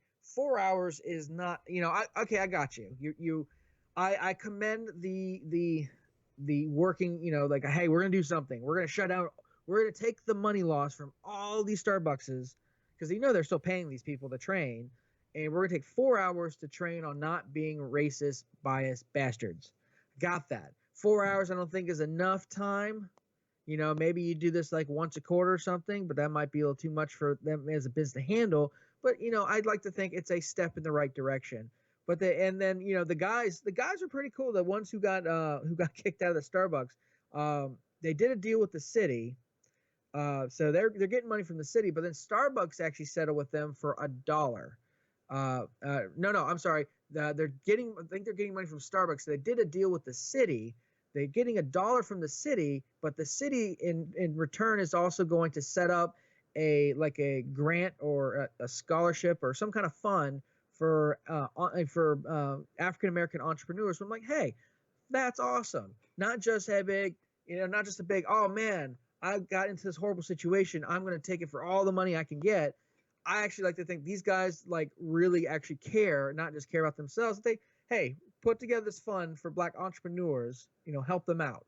I think that's awesome. So, if this guy wants to step down, I don't blame the CEO for, it's like blaming the commanding general of the division because one soldier was being like the guy who decided to try to take the motorcycle at the cop. You can't blame the general for that, but it's kind of weird that now that he's in the spotlight, he just steps down. Oh, I'm gonna step down, but he's been talking about I'm gonna run for president. It's like, see, okay.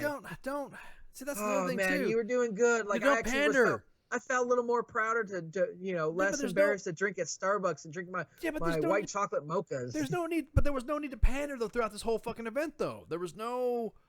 My wife says I sound gay for saying my white. For saying you sound gay for saying white chocolate. For saying white chocolate. My white chocolate mocha. Your white chocolate mocha. She knows it's my fruit drink. Hey, no, dude. I know for a fact that, you know what, if I've been in the field and I have no access to fucking coffee whatsoever, or my coffee ran out, or because my supply sergeant fucked something up, and somebody walked up and said, First Sergeant, here's some coffee, and it's Starbucks, and it's white unicorn blood with chocolate latte all over it, I'd drink it. I'm sorry. Hell yeah. I'd still drink it. Because anything, whatever. Hey, you know what? I've had to put coffee grounds in my lip like a dip in order to get some kind of caffeine in my body. After doing that kind of crazy shit, I'm gonna handle with my frappuccinos and my lattes and my mochas. But no, what I'm saying though is that there's no fancy hot chocolates during the wintertime. But there was no need to pander is my whole thing. There was no need to sit there to pander at all. I mean, there was, because that's what they did. They had. There was a legit event where that manager was fucking being stupid and shady and was using a stereotype and was fucking being a douchebag. Was being a douchebag and was discriminatory. Was being discriminatory to those guys that were there. Yes. So you slam that motherfucker right there, and then that's it. But then all of a sudden to start having all these fucking demands, and everyone started protesting because they'd use the bathroom, whatever. It's normal policy that nobody had a big deal. And what was crazy is that what got the flack the most to Starbucks was that the following day at a different Starbucks, a white dude walked into a place and said, "Hey, I need to use the bathroom," and they gave him the code.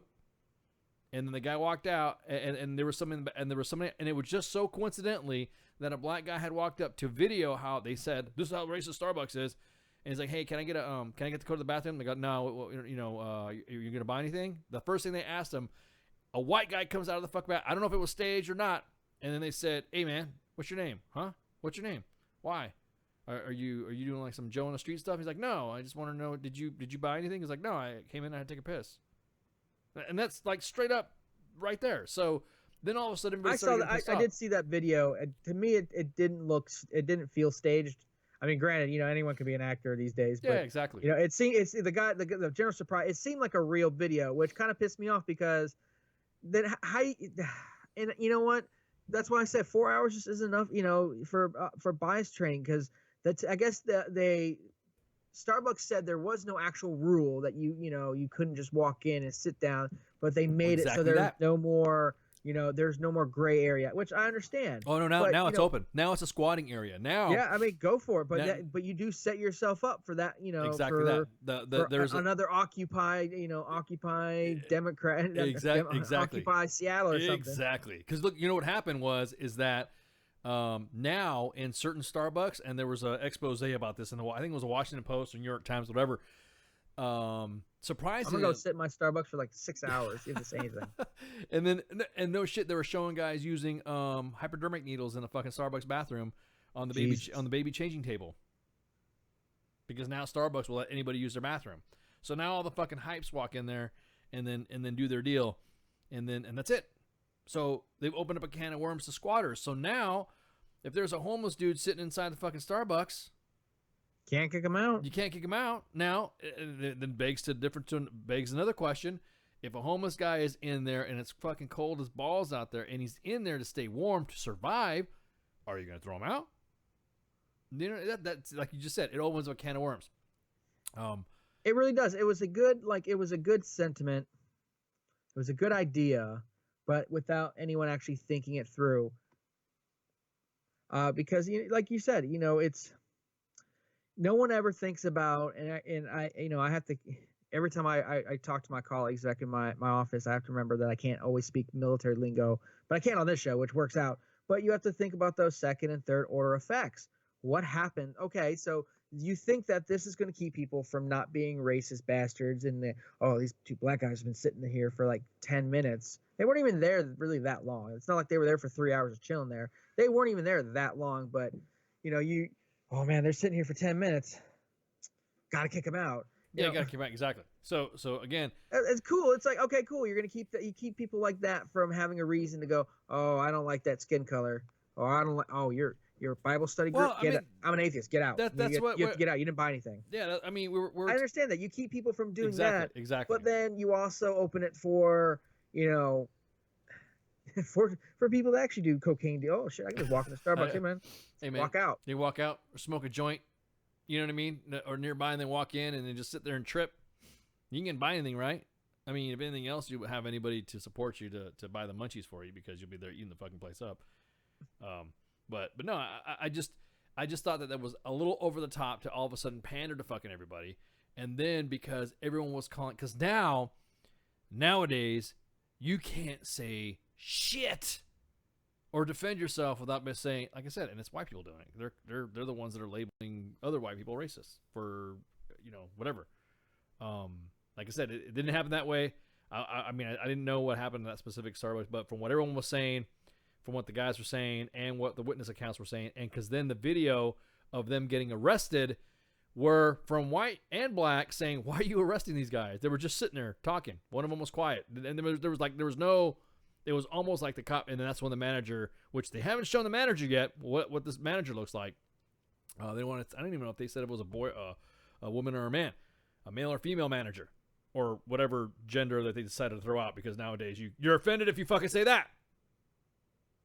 Do not assume their gender. Do not yeah, exactly. So because it's bad enough that we get accused of not knowing just because we were raised. The fact that we don't know what the fuck it was. That was the one that told these dudes, and everyone was, there we go. How about that? If I just start saying they or what? Well, you're supposed to now use for the pronouns they, them, and something else. Yeah, so fuck that. I'm going. So you're not entirely wrong, but I'm going to fucking B-dubs. But it's the second, third. It was the knee-jerk reaction. Yeah, it exactly. was crap. Somebody made, especially in this day and age, right now, where everything's very racially charged. You know, it's getting to the point where you really have to like watch every step, because God forbid you step on the wrong person's shoes. All of a sudden you're being protested and people saying you should be fired from whatever job you have. Oh, You're yeah. like, well, shit, I didn't mean to step on his shoe. But I mean, yes, this manager fucked up big time. There's no excuse for him. Hope he gets fired. Find a new job, because apparently you can't. Part of Starbucks, I guess, is customer service. Apparently you only want to customer serve for a certain clientele. Which, hey, there's organizations and like and maybe deeper in the South or something like that, or some of these white nationalists that are running for office that might need your assistance. But Starbucks is not for you. I got that, but it was a knee-jerk reaction because Starbucks never gets protested. Starbucks donated coffee to the military folks out downrange. They do all kinds of stuff. They do a lot of inner city stuff. But Starbucks represents the protesters, which was when they got protested. They didn't know what to do. They freaked out because we give stuff for protesters. Yeah. We don't get protested, but all of a sudden Starbucks everywhere are having protesters. They're interrupting sales. It's an image thing, and their communication folks who've been doing nothing but going la-di-da-di. Starbucks, hey, I got an idea for a drink. Make it a rainbow. Yeah, make it a rainbow drink. Make it got a unicorn and put it in a cup, and it's a unicorn. Exactly. I got you. Yeah, I mean, we can do that, right? It's not racist to do unicorns. They're not even real. All right, cool. Fuck it. Let's do a unicorn drink. I smushed a leprechaun into the glass. Now we have. Oh shit! Is leprechauns? Are they real? Fuck! I don't know, man. Fuck! It's racist. But see, they probably had no crisis communication. You don't have to do crisis communications when you're Starbucks. Everything's happy-go-lucky and caffeine. Yay, sugar! But now they got thrown where they're being protested. They're being called a racist organization and stuff that and the other. And no one knew what to do. And it feels like, for me, no one knew exactly what to do. And instead of taking a breath and thinking about, okay, if we do this, what could happen? What are some of the worst case scenarios? And if there's something that, we want to put this on those managers of these organizations on the lower level, they went, screw it. Everyone, sit as long as you want. Sleep there. Hell, we have cots. Starbucks cots. You want a pillow You too? don't have to buy them. Please, they're under your chair. Here is the code for the Starbucks door: 45865. You could use a pisser anytime you want. As a matter of fact, we're taking the signs off each of the fucking what type of bathrooms they are. So just walk in. Who cares? Yeah, exactly. Don't want to pee in the toilet? Pee in the sink. Who cares? We're Starbucks. We love you. Exactly. Take a shit on the fucking changing table while you're at it. And yes, we're poking fun. We're being caricature. And like I said, the racist, the bias training was a good start. It was at least do something to correct these people. Hey, just because they're black doesn't mean they can't sit in here and they don't do business. Just because they're Hispanic, just because they're Jewish, just because they're atheist. I understand that. I understand doing the training, but the knee-jerk reaction and making a policy that potentially could have to make it harder on the hardworking folks that work at these Starbuckses across the country.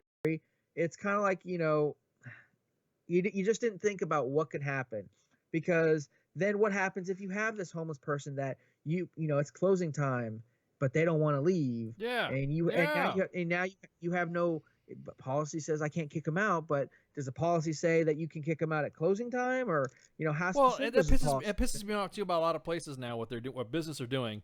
You ever been to like somewhere where you're about ready to get something to eat, or you want to go to get something to eat, and that it closes at 10 o'clock, but at 9:15, 9:30, they're already fucking doing closeout in their fucking dining room, and they're like, well, that's because we close at 10. No, do you close at 10? What about WTF Nation Radio? It is a policy of WTF Nation Radio to provide equal opportunity, and employment regardless of age, color, national origin, or citizen status, over physical or mental disability, race, religion, creed, or color, or sexual orientation or gender identity to any of the fans that we have in WTF Nation Radio. There you go. So anyways, I just totally got fucking distracted about that question. Well, it's 9:30. The place closes at 10. Then what? You have somebody come, you got to do cleanup, right? You have the side work that happens in an establishment where you have to clean up. So how can a Starbucks? You got to maintain the your hopefully your A+ standard. You got to mop. Exactly, you got to mop. Exactly that. So if there's somebody in there, if there's somebody in there that smells like the fucking sewer that they just came out of, or they're because homeless people don't fucking are hygienically fucking sound, and they're in an area where food is going to be served, then what? How does that work with that? Like you said, there's not going to be an A rating. I guarantee the sanitation standards, because there has to be bacterial checks and all that. And if somebody's walking in their freaking whatever, and of course, what if they have service dogs? Oh yeah, let's not even go to the service. We're at the top of the hour, so we might as well take a break now. I know. Well, we're gonna talk about we're okay. So now we're talking about what an established. So we just talked about Starbucks fucking knee jerk reacting. Now we're gonna go after the break. We're gonna take a break right quick, and then we're gonna talk about what an establishment did right, and then we'll tell you what the event that led up to it. And, because WTF Nation's goal is to increase, representation of entertainment broadcasting to women, people of color, veterans, and individuals with disabilities. Our programs are designed to comply with all federal, state, and local laws. So ensure that you listen to WTF Nation Radio and US Army WTF Moments. Stand by for the break. Shots. Shots. Good evening, boys and girls. This is Tim Kennedy. I'm a Special Forces sniper, a Ranger qualified Green Beret, a UFC fighter. Please listen to us and the shenanigans that we're going to say. We will insult you. There will be racial slurs. We'll be sexist, we'll offend you. But there will be magic, and a unicorn will be raped. So enjoy the show. Thank you for listening on WTF Nation Radio. No, cause I see it every day as I work and I sleep the day away. Like you, I have pain, and like you, I have fear. Can I pay all of the bills and still make it through the year? Will I make it home alive? Should I pray to the sky every day and every night? Will I hold you by my side? But in the public eye, I don't even have a heart. A robot of the system moving only when I'm told to start. Rip apart my art, I'm strong like a flower blooming. You got it all wrong, I know I breathe, and like you see, I see. And like you need, I need. And like you bleed, I bleed. Don't treat me like an object, I'm tested and proven. Mind, heart, and soul, I'll always be a human. Like you breathe, I breathe. And like you see, I see. And like you need, I need. And like you bleed, I bleed. Don't treat me like an object, I'm tested and proven. Mind, heart, and soul, I'll always be a human. Call me a vet like a soldier. Green Beret, 21 gun salute, don't wanna see the day. In a constant war zone, in the home of the brave, where they hate the police until they saving the day. I got kids like you, a mortgage like you, so blue lives matter, and so does yours too. All this separation and divide, open your eyes. If you cut us all open, we the same inside. The only difference is I run to the gunfight. Your peace when it's chaos, when the people don't act right. But I'm under scrutiny for trying to protect me. You pull a pistol and I'm shooting for trying to contest me. I got a quick second to make a deadly decision. The media portray me like a kid for a living, like I'm cold with no heart, a brain with no thoughts, a body with no feeling, a life with no cause. Like you breathe, I breathe. And like you see, I see. And like you need, I need. And like you bleed, I bleed. Don't treat me like an object, I'm tested and proven. Mind, heart, and soul, I'll always be a human. Like you breathe, I breathe. And like you see, I see. And like you need, I need. And like you bleed, I bleed. Don't treat me like an object, I'm tested and proven. Mind, heart, and soul, I'll always be a human. I'm damned if I do, and damned if I don't. It's like every single time I say what's on my mind, they go for my throat, they spew evil words. If you are absurd, always grinding, grinning, and killing my soul with these verbs. Hold me down, like I can't gasp for air. I'm closed inside of a box, like I'm inside Fort Knox. Every time that I'm there, I don't know why they think that I'm different from you. All that's true is I'm a like you breathe, I breathe. And like you see, I see. And like you need, I need. And like you bleed, I bleed. Don't treat me like an object, I'm tested and proven. Mind, heart, and soul, I'll always be a human. Like you breathe, I breathe. And like you see, I see. And like you need, I need. And like you bleed, I bleed. Don't treat me like an object, I'm tested and proven. Mind, heart, and soul, I'll always be a human. Like you breathe, I breathe. And like you see, I see. And like you need, I need. And like you bleed, I bleed. Don't treat me like an object, I'm tested and proven. Mind, heart, and soul, I'll always be a human. Like you breathe, I breathe. And like you see, I see. And like you need, I need. And like you bleed, I bleed. Don't treat me like an object, I'm tested and proven. Mind, heart, and soul, I'll always be a human.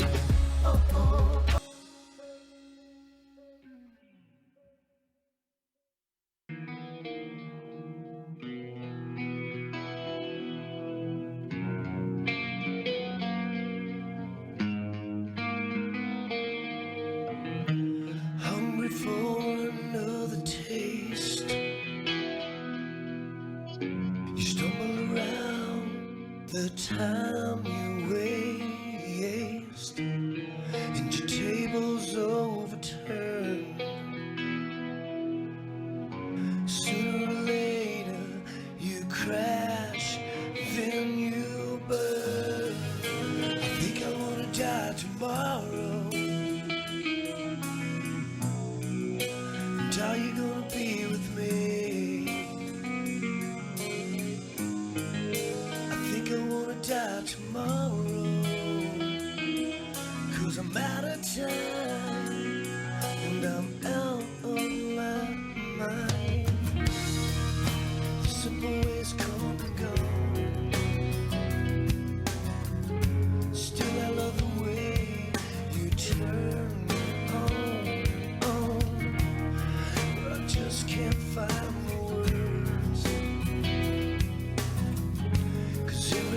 I say sounds so absurd. I think I wanna die tomorrow.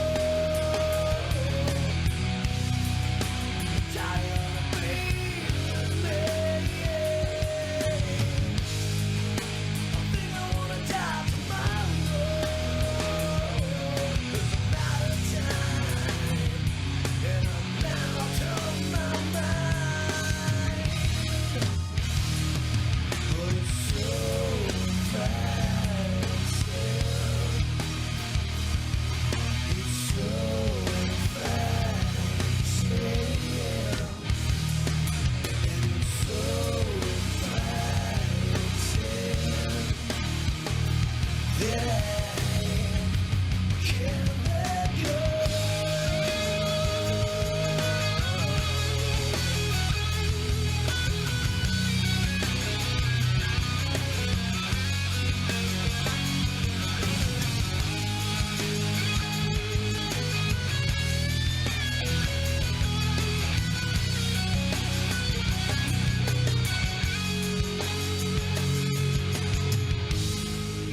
I think I wanna live tomorrow. So will you come and breathe with me? I think I wanna live tomorrow. Tired of being with me. I think I wanna live tomorrow. 'Cause I'm out of time and I'm out of my mind. I don't care what you do. I don't care what you need. I don't care about my heart. Just to stare and watch it bleed. I don't wish upon a star. 'Cause I don't care who you are.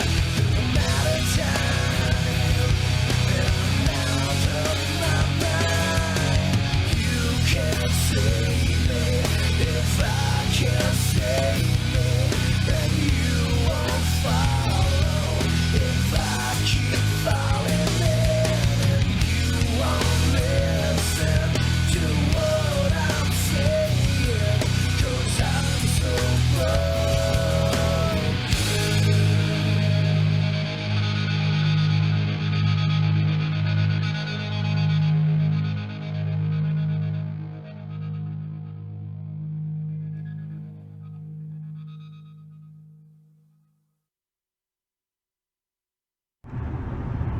The bitches, they love visuals. The voice of U.S. Army, WTF Moments. This is WTF Nation Radio. Everything stated on WTF Nation Radio is to be considered the opinion of the person that stated it, and not an official representation of WTF Nation Radio or U.S. Army WTF Moments. Price does not include tax, title, or license. Some assembly required. Each item sold separately. Batteries not included. Objects in mirror are closer than they appear. If conditions persist, contact a physician. Individual results may vary. Keep out of the reach of children. Avoid prolonged exposure to direct sunlight. Keep in a cool, dark place. And Please enjoy the show. Shots. And we're back for part 3 of the Monday edition with Ice and Flash on this 4 June 2018, broadcasting live from the Functional Center, Saturday Excellence. Oh, man. Yeah, so I had a, you guys know when if you guys didn't know, if new time listeners, or first time listeners, when I partake in the whiskey, because I do like partaking in the whiskey, I get hyper. Like I'm a fun person when I drink. I like to hang out and goof off and be stupid and shit. I'm not one of those guys that drink and then get all fucking mopey and shit. I like to have fun, have a good time. So thank you, High West Whiskey, Campfire brand, for giving me helping out and with my hyperness. Yeah, indeed. High West Whiskey. That's what tonight's drink is brought to you by. It's pretty expensive too, but I don't care. Yeah, I'm on that good old H2O today. Oh man, I just needed it. It's one of the days, man. I drink on Monday. I don't care. What are they gonna do? Throw me out of the army? What are they gonna do? They retire me? What are they gonna, they can't promote me to E10. So what the fuck? Anyways, so we talked about Starbucks and fucking up what they did. All right. Well, another establishment didn't fuck up what they did for their customers. So you guys heard about this FBI agent who was basic white bitch fucking dancing, right? You saw this? Anyone saw the video about his FBI agent fucking dancing around thinking he was John Travolta Girl, and he shit? had some moves. You know what I'm saying? He Shit. had maybe a little bit of too much. He had that tequila dance going on. Yeah, he That's had what that was. he had shit that tequila was stronger dance. than my High West whiskey. So he was rocking. He had no idea what he's doing, but he was rocking it. Yeah, exactly. So he was dancing and gigging, doing whatever he was fucking doing. Giggity. You know, no, I'm not saying I'm drunk. What I'm saying is that when I drink, I am. Katie's caught in fucking trouble. See, now my tongue's all tight. He is drunk. That's what. No, I'm not drunk. It's like one step below buzz, but I'm not drunk. Anyways, so the guy was dancing, and he did a backflip. He did a backflip and successfully landed.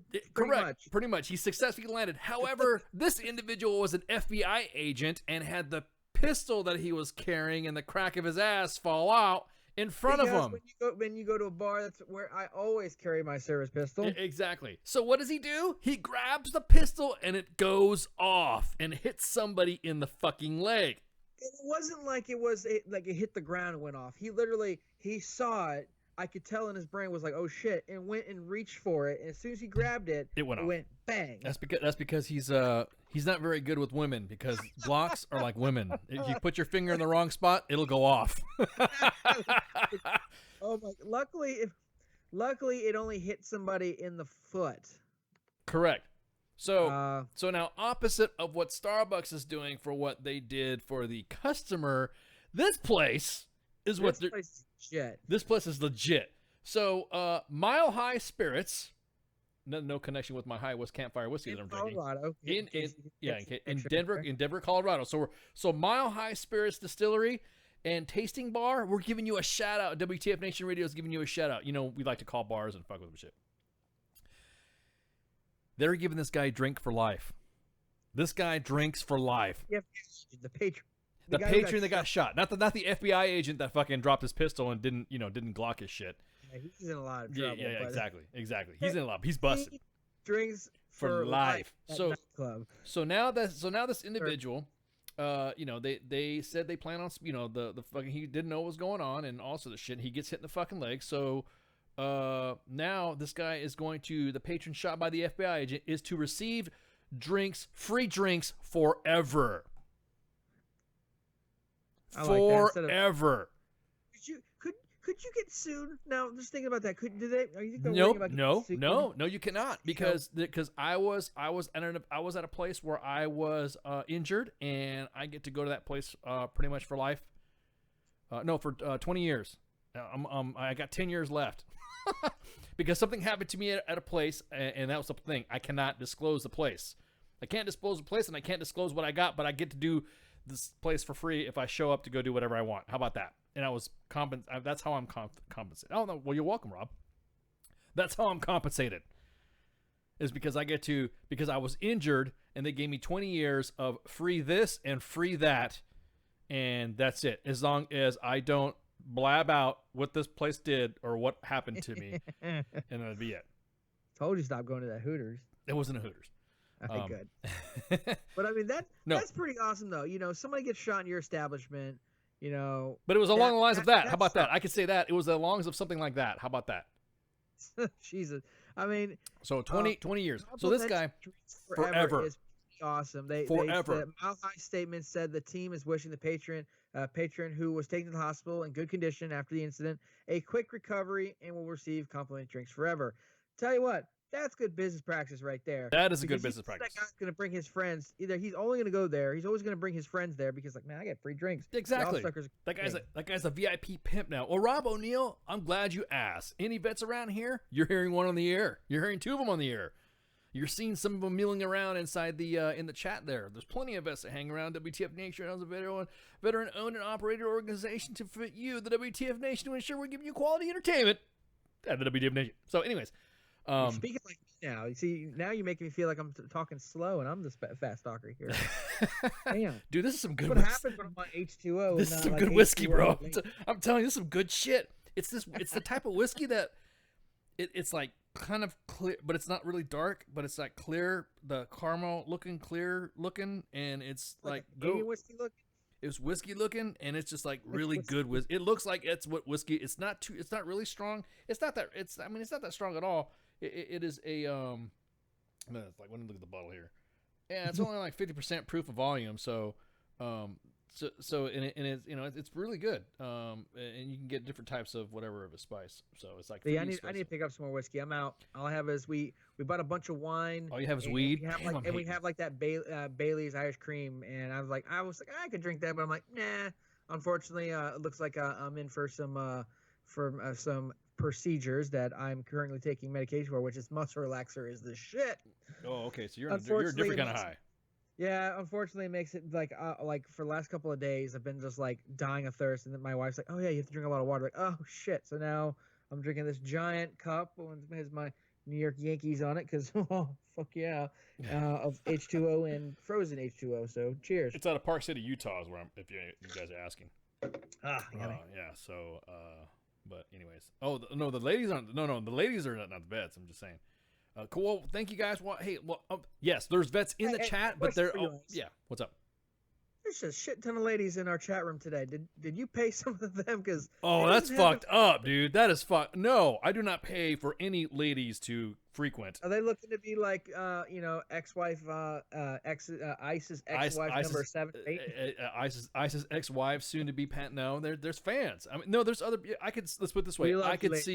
I could see who was on, and there's a lot of people listening. Yeah, there's people listening. I could see on my end. You guys may not be able to see, but Facebook can show me who's listening and on. We have dudes in there. They're just like quiet. They're probably talking to the ladies. All these lovely ladies in here hanging out. So yes, Rob, go in there and just start hanging out with the ladies. But anyways, it's smart man. One. I'm kind of a weirdo. One cube I'm in my whiskey, and I am drinking it, and it just has that really good taste to it. It's just hard to describe. So it gets me pumped up. So anyways, free drinks for life. Free drinks for fucking life. All you had to do is get shot. I could dig that. I could dig that. Now is that? Now do you think? I can take a shot in the foot for that. No. Like I say, he got shot in the foot. So do you think that is a applicable compensation for what happened? Hell yeah! I got shot in the foot. You better give me a drink. Well, no. I mean, think about it. It's not like I got into a bar fight. That's shot. right, Katie. I'm sorry. Sorry, Katie. Shit. Katie's fucking all capsing me. Today, I'm here all the time. She's fucking all capsing me right now. Everyone's all capsing me and shit. Joe's driving. See? Everyone's in here. We got dudes. We got people in here. Tell your friends. Yep. Like us, share us. Yep. Tell them we're awesome. Follow us on our.com/WTFNR. But no, that's a. I'm sorry. If I get shot, if I end up getting shot in any establishment, I have to think there's some kind of liability that they have to they're like, hey, we'll give you free drinks. You just, chill. And I'll tell you what, I would take free drinks for life over money. Yeah, I would. I would say that's a pretty good. I'm okay with that. Yeah, I'm okay with that. Cause think about it. Katie said we're all. I just saw that. Well, thank you guys. Well, okay, I need a drink, please. No, but that is a good. To me, I think is a better business practice to do something like that. Yeah. Than going out like a bitch and just, hey, look, we fired this motherfucker. We reprimanded this person at Starbucks, and then that's it. And then we are going to give those guys coffee for life. You know what I mean? I've done all my deals at Starbucks so I get coffee for life. No, I'm saying, but they could have. That's how it could have rolled out. I was my leprechaun drink and my unicorn drink at the same time. Space unicorn flying through the stars. But anyways, you would have been compensated. I would have said, as the president of Starbucks, WTF Nation Starbucks, I would have said, here you go, Flash, didn't mean to discriminate against you. We're now going to give you coffee for life, and that's it. And there we go. And then we're done. We're fucking straight up, and there's no ifs or buts. They went straight up and went like, anyone could be in our bathrooms. Don't worry about it. Yeah, instead they totally fucked up their business practice. This place, this bar, this establishment, this fine area of dining edification, management of Mile High Spirits. I'm gonna tell you, got to give you a WTF Nation shout out for that. I think that's pretty badass. That's pretty badass. Tell you what, I'm pretty sure that guy's gonna be like, and if that son of a bitch was single, you best believe he's gonna walk in there, going, hey, I got drinks. Yeah, don't worry about it. Exactly. Let me tell you when I got shot in this bar. Yeah, exactly. Yeah. How come you could just walk in here? How come you could just walk in here and just not pay for shit? Like the guys in his, like he probably Dude, has friend this bands. owner owes me. He loves me. Yeah, I exactly. own this place. Exactly. Man, I would have armbands for my friends that would come with me, like little wristbands. Like, you know, when you go to a club and you know which one's over 21 and which one's under 21. Yeah. Like the white bands are the ones that you can hang out with, but the yellow bands are the ones you need to stay away from because they'll get you fucking thrown in jail. Those are the ones, you know what I mean? Yeah, exactly. So you have like a fucking, you know, like a wristband, and those are all ISIS friends that can hang out and get free drinks. That's not how I'd do it. Hey, I'd fucking shit. That's badass. So shout out to you guys. Now, the FBI agent. Oh man. He needs to be fired on his dance moves alone. I'm sorry. Yeah, exactly. Like as a bad dancing white guy myself, he made me embarrassed for the white people out there. I'm just saying. You're racist. You're racist. See, because I mean, part of the reason why I'm married is because, you know, I showed early on in my courtship with my wife that I actually have some dance moves, but I know my limits. I do. I know what I'm good at. I know my limits, and I stick to my strong points, and I do my thing. This guy probably knew his limits and went, screw it. I've seen MTV before. I've watched these YouTube stuff. I can do all these dances. I can Dougie. I can do it all. And then decided, hey, I know how to do a backflip. That would be the perfect like ending of my little solo dance. And he did.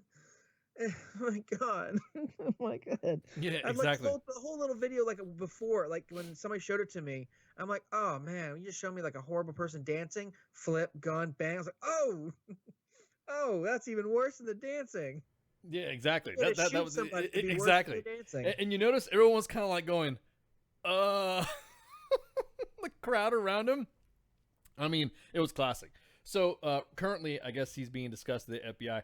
This is one of those things to where fire. Yeah, exactly. I think he should get reprimanded. I think he should Why the hell were you? Was he undercover or was he just a FBI agent? I never got that. Well, no, he was off duty, and Well, so you should have your weapon in a bar then. Fuck off. Yeah, exactly. If he's off duty, you're not authorized to have your weapon. You know what I mean? Because that's the way. Because some of the there's Colorado policies that even Leos can't take their weapons in an establishment when they're off duty. They can have their weapons with them, but they just can't go into the establishment. So, yeah, he was probably holding a Cosmo. Oh man, you guys are on fire tonight. I'm sorry, the FBI agent, you deserve to be fired. I'm sorry. I know your mistake was not the dance. Well, actually, it was the dancing, honestly. But your mistake was bringing a firearm into a bar, which you can't under every state law. That you cannot. There's certain places you cannot bring weapons to, regardless of who you are, especially if you're off duty. I mean, or a private citizen with your own weapon. There's certain places like a bar. Well, your biggest mistake besides dancing was bringing a weapon, and then yes, the weapon comes out. Instead of just, oh my God, and rushing to it, that's what caused the accident, was rushing to the weapon. If he would have just took a second, picked it up calmly, and then put it back, and then walked out of there, he probably would have been okay. But the fact that he just ran at it and just like, oh my God, and just like, I was just boom, it's like, oh shit. This is gonna be a bad day for him. Let me tell you. He doesn't know how to handle women because obviously, he doesn't know finger control because he just. I mean, I don't know. It's a Glock, dude. It's a Glock. I mean, it's so easy. You literally have to squeeze the trigger. A 5-pound trigger on a Glock, aren't they? There's no it safety. Takes a little bit of force to it. No, that's what I'm saying. But there's a trigger safety on the Glock, so he had picked it. He had to have picked it up, with his finger in the fucking trigger well to fucking to fire. It's easy. I mean, you could see it was a Glock. Because you saw it looked like a fucking piece of metal with a hand grip for plastic. But so the FBI agent, they wanted to know, they're going to talk to the FBI and ask him what the fuck was he doing in there, and why was he armed if he was not in there. So the police interviewed the agent after the shooting before releasing him to an FBI supervisor, and then their Denver Police Department's homicide unit is investigating, and charges will be determined at the district attorney's office. So it's not like this guy's gonna fucking. He's not going to escape by with the fire. Yeah, exactly. Exactly. He's going to. I guarantee they're going to throw the book at him, and they need to. I mean, it's the rule of law. If I came into a bar with my Springfield or my Glock or something, and I decide to shake off the dance moves and accidentally shoot someone in the foot, guarantee the district court that I currently reside in will be throwing the book at me one, as an example for other people, do not do this. And two, I brought a gun into a gun-free zone pretty much.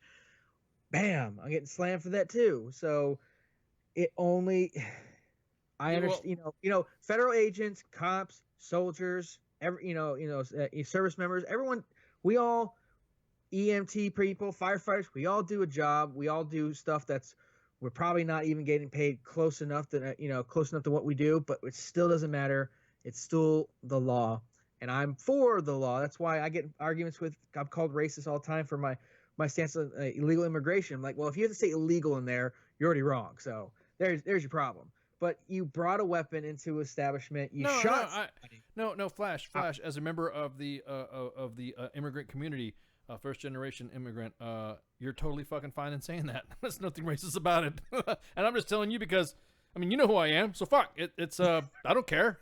To me, fuck yeah, let's deport. Matter of fact, me and you, Flash, will be with the Border Patrol filming these fuckers getting deported. How about that? I guarantee you're not racist. I know that. I know for a fact. Is this the equivalent of having? It's like when you're saying, "I'm not racist." I have that one. I have a black friend. Don't worry about it. Yeah, I eat tacos. I'm not racist. Like, this Hispanic guy says I'm good. Don't worry about it. Ice gave me the tamale card. He says I'm good. He says I'm good to go. I can hang on. But anyways, I listen to Taco Tuesday. I'm good.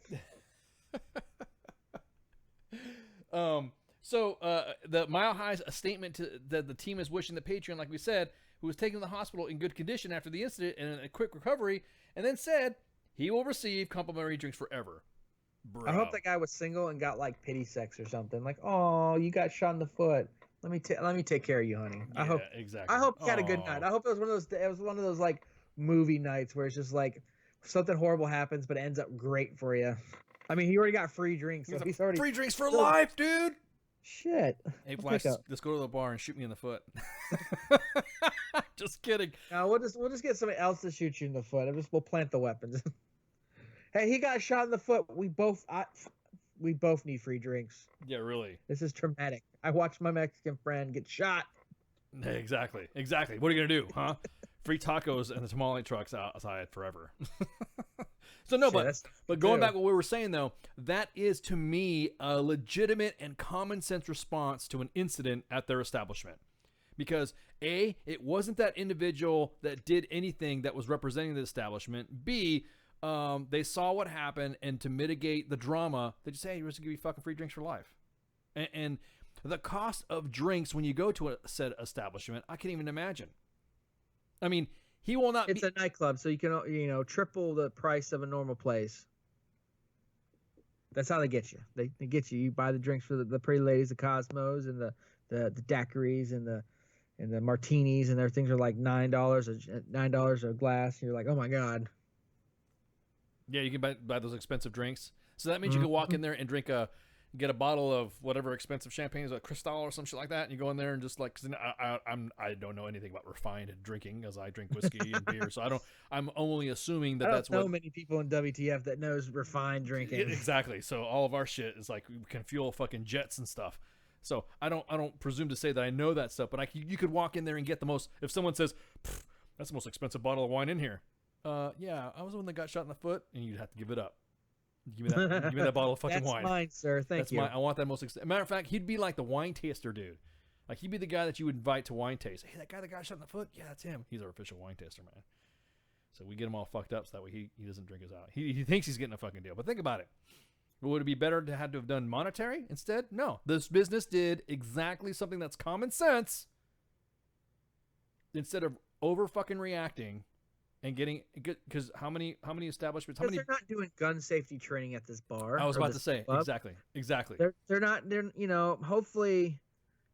I'm pretty sure I'm pretty sure the security person, because most of these places have like some kind of bouncer or whatnot that checks. I guarantee somebody's going to maybe get some retraining, but they're not going to be like, hey, the whole place, bouncer, hey, dude, why'd you let somebody in with a gun? Okay, you're fired. Or no, I guarantee it. I guarantee it, because look at the way he was dancing. Look how that guy was acting. He was probably saying, I'm a federal agent. I need to come in here. Oh, I'm pretty sure he pulled that around. And maybe they had like, hey, look, not your fault that he did that to you, but next time, doesn't matter who they are. Like, hopefully whoever got, maybe got corrective training on that, who can push their way around. And you know what? If the guy, if it comes to find out that that's what he did to get in, even with his pistol, then yeah, even more, he deserves to be fired and thrown in jail for some time. I mean, he shot somebody. Damn. Hands up! I already shot. Yeah, exactly that, Katie. Good point.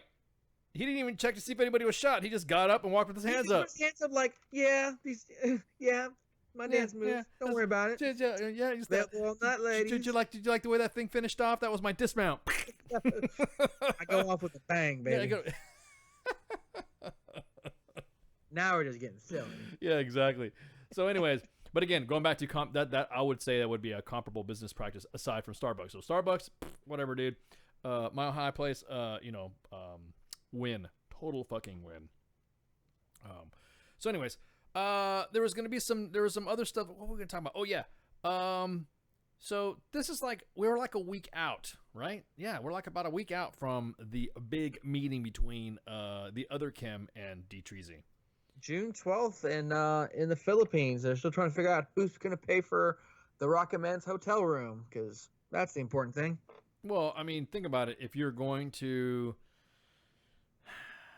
set it up, I don't want to pay for it. Fuck that guy. If you're going to set it up, I mean, well, come on. It's like the guy's got nothing but dirt. You know what I mean? So it's like inviting someone to go hang out at a swanky restaurant and they're private, and you know what I mean? We're NCOs or something like that, and we invited Joe to come out.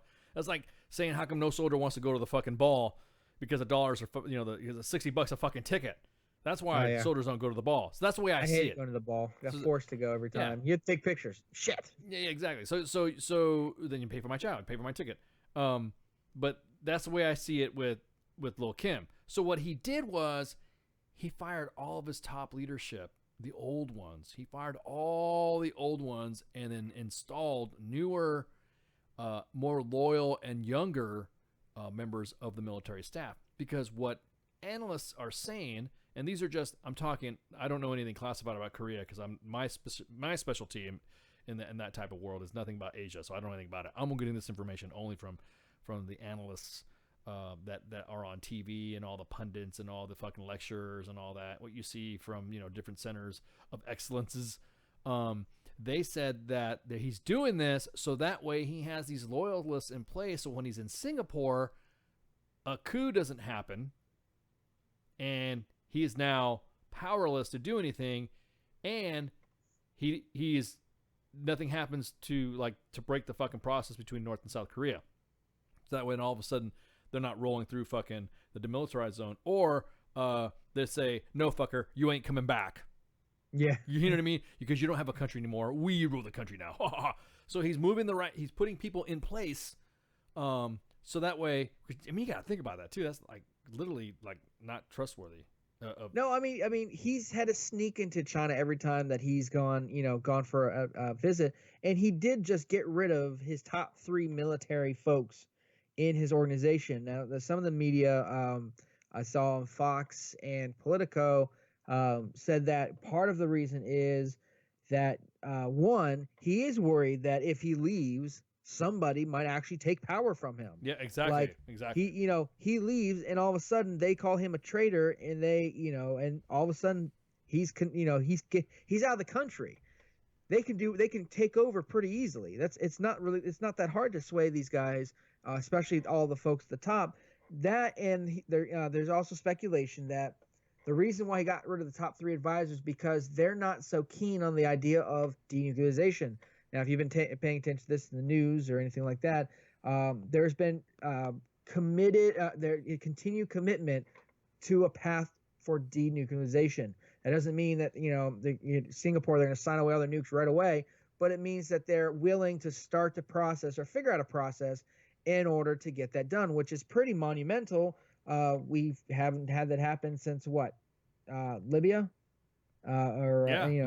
Something like no, it was Libya. Libya was the last one. But because of the Arab Spring that was happening, we wanted him to fucking flail and get overthrown and get killed. Hillary Clinton said that herself.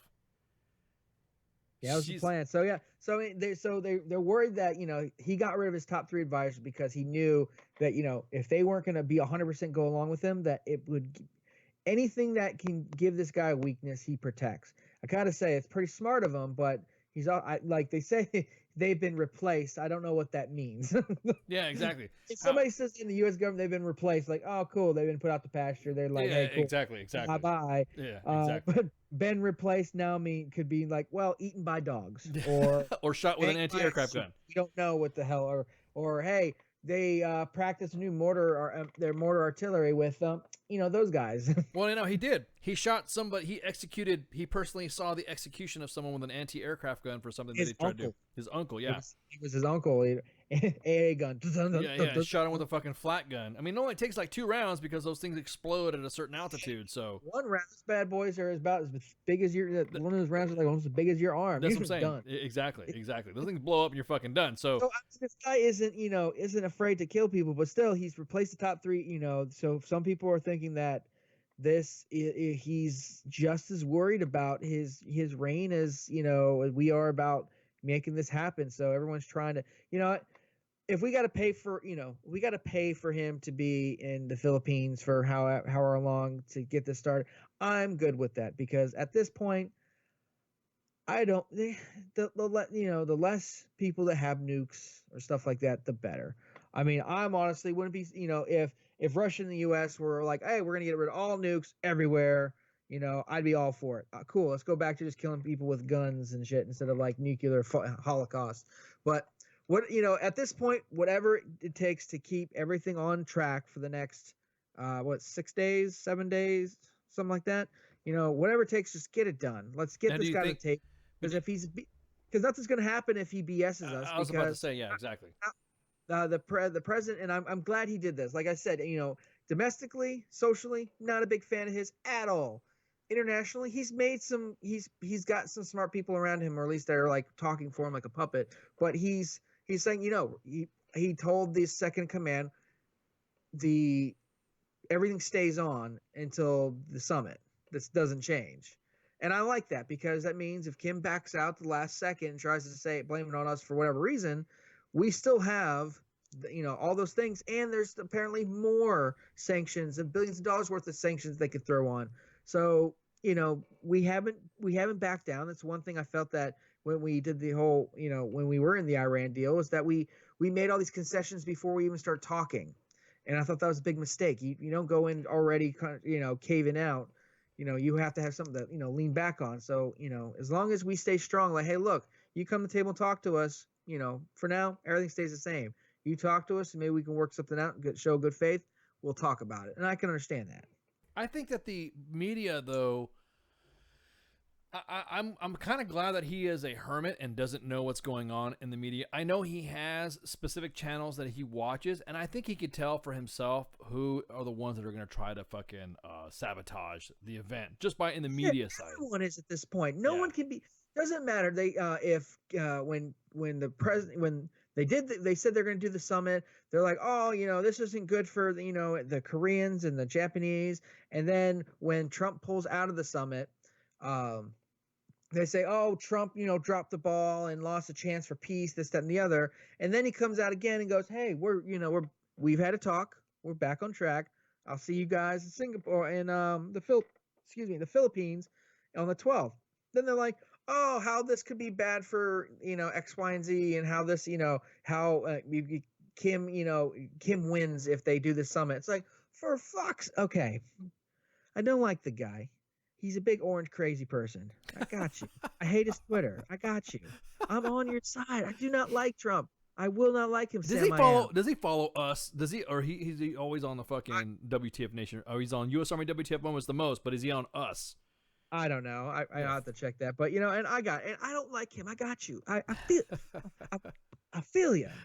But give the man a break, or at least do some honest damn reporting. That's all I ask. I do not care if you do not like him. I've done a lot of stories where I didn't like the person. I've done, I had to do a memorial on a guy who took his life after he was about to get hemmed up for, molesting his stepdaughter for like 6 years. And as soon as that stuff came to light, he took his life. I did not want to be there for that video. But I did my job, and I did it fairly and accurately. And, I did my job. You didn't want to. you're a journalist. You're not always going to do happy, fluffy stories because I'm assuming if you're doing political journalism, you're never doing happy, fluffy stories. No, you're not. Just tell it the story. Just to be fair. I mean, Trump is doing. It's one thing he wants is on his legacy for the presidency is he wants North Korea not to be, our next. They're going to hit us with a nuke. They're about to hit us with a nuke. Guam is about. We don't need Guam freaking out again about having their alarm system go off, or that Hawaii, I forget. It was Hawaii. It was Hawaii. Well, their alarm system going off because they're freaking out that they might get hit with a nuclear bomb by. Yeah, exactly. I'm all cool with having one less crazy ass country, and we'll just deal with it, and let the so we can show the rest of the world, hey, see, we can deal. But for fuck's sake, give the guy a break. He's doing everything he can. He hasn't lightened up. They pushed more sanctions on him in the last year and a half than some of the harshest sanctions. And it was weird enough that we got China and Russia to go along with it. Oh my We've God! done everything. I think we've put I think China's helping them out doing etiquette school. Honestly, I do. I think China is saying, here's how you sit, here's how you negotiate, here's how you talk, here's how, because you notice after China spoke with him the first time and he walked across the DMZ, then you notice he was damn near pleasant. He was pleasant. Like watching that whole thing, I was sitting there going, "Wow, I've been there." Yeah, and yeah, I've stood there. Yeah, and then you're just like, "Oh my God!" It was almost yeah. He's like fucking being polite. It's like I said, he's being the diplomat. Now, granted, we're only hearing about some of the shit that of all the bad stuff, and of course, I'm not excusing his behavior or what he's done as a dictator. But what I'm saying though is that we're friends with Stalin. But we were friends. We were trying to keep the peace with Gorbachev. So at this point, he is worried about the security of what his status is. I think after the first fucking In-N-Out Burger opens up in fucking Korea, he's not gonna go fuck, dude. He's gonna have elections. He's gonna have fucking businesses come over. He's gonna have Whataburger, In-N-Out, fucking McDonald's, Burger King. Maybe not Burger King, B-Dubs. He is going to explode in the market, because I think what he's going to see is that him coming and his representatives coming here going, motherfucker, they got B-Dubs. They got B-Dubs. They got B-Dubs. They got In-N-Out. They got this thing called Whataburger. They got, because I love food anyway, so it doesn't matter. Whataburger. I'm not really too much on the kick of which is the better burger. Each piece Five Guys. Each piece of culinary delights to me are good in their own way. So at that point, they probably went back to North Korea and saying, this motherfucker's got B-Dubs, man. What is B-Dubs? They get this bird and they only use the wings and they put this delicious sauce on it. And I had mango habanero, and it is more spicier than kimchi. Spicier than My kimchi? ass hasn't felt the same sense. Spicier than kimchi? Fuck yeah, dude. You need to try this shit. You know what I mean? So he's ready for the markets. I could tell. He's also young. So he is going to see an iPhone. Well, I mean, he did his education in Europe. I mean, he's so, not. He's more worldly than his father was. Yeah, but, exactly. I mean, you know what? And the worst part is though that, and people have brought this up, is what happens with the Waffle House. Hell yeah, James. Exactly. Take him to the Waffle House. Waffle House is the shit. Take him to IHOP. Get him on a bender. Everyone. What's next? How do you deal with the human rights stuff after this? Well, you deal with it when it comes up. Well, right it's now, gonna come up. People are gonna demand it because they got labor camps and all this other stuff. It's like, do you think that is this one of the things that they address down the road as because as the president said during his thing last week that this is not going to be a one-stop meeting where they're going to sit there for like 15 hours and hash out everything, but this is going to be like the first of many. Do you think that eventually down the road they actually go, okay, you have shit ton of people in these forced labor camps and stuff like that. If you want to come into the fold and really unite with Korea and South Korea, because that's what the goal is. That's what South Korea wants. That's what North Korea wants. They want to be Korea again. They want to go back to being the one people. But the problem is you have the technological advanced and not like robots and shit, but they have all the technology and shit. Like Seoul is pretty like wired. It's pretty cool with a traditional feel, which is awesome. But then you have North Korea where you have Pyongyang, which has but like weirdly deserted at most of the times until the people just come out of their little cocoons. And then outside of that, you have people that are in these damn forced work camps or living in these like tiny remote villages. Like, how do you become one Korea without addressing, hey, you got to let all these fuckers go and, and go from there, because it's hard. It's going to be hard for it to be one Korea, in my opinion, with Kim Jong-un still in power. Yeah. So hopefully that's yeah, something eventually down the road they kind of just like, hey, look, Well, we can't make this happen with you in charge. So maybe we do something like with like Britain, where they have the monarch, but then they have a government, and you're just kind of like the figurehead. Go from there. Well, that's what I'm saying. Yeah, or have elections to where you get out or whatever. But there's going to have to be a way, because they're dealing with the Asian culture is going to be different though than it is with, you know what I mean. It just seems like there's not too many people because we had the Nuremberg trials, right, after World War II. Mm-hmm. Did we have the Kyoto trials for what happened with the Bataan Death March? No. Exactly. So I don't know what is it with I really don't know what is it with the culture of the Asian culture. Maybe they handle themselves differently, or maybe it's like more of a dishonorable thing to what happened, and they will deal with it themselves, if that makes any sense. Yeah. So to me, it's kind of hard to like freaking. You're right. It is fucked up. Human rights, labor camps, kids eating dogs. That story during the State of the Union address where that guy lost his fucking leg trying to do some shit, and then the next thing you know, he brought his crutch during the Congress. Oh, all the feels moment. All them ninja cutting them onions.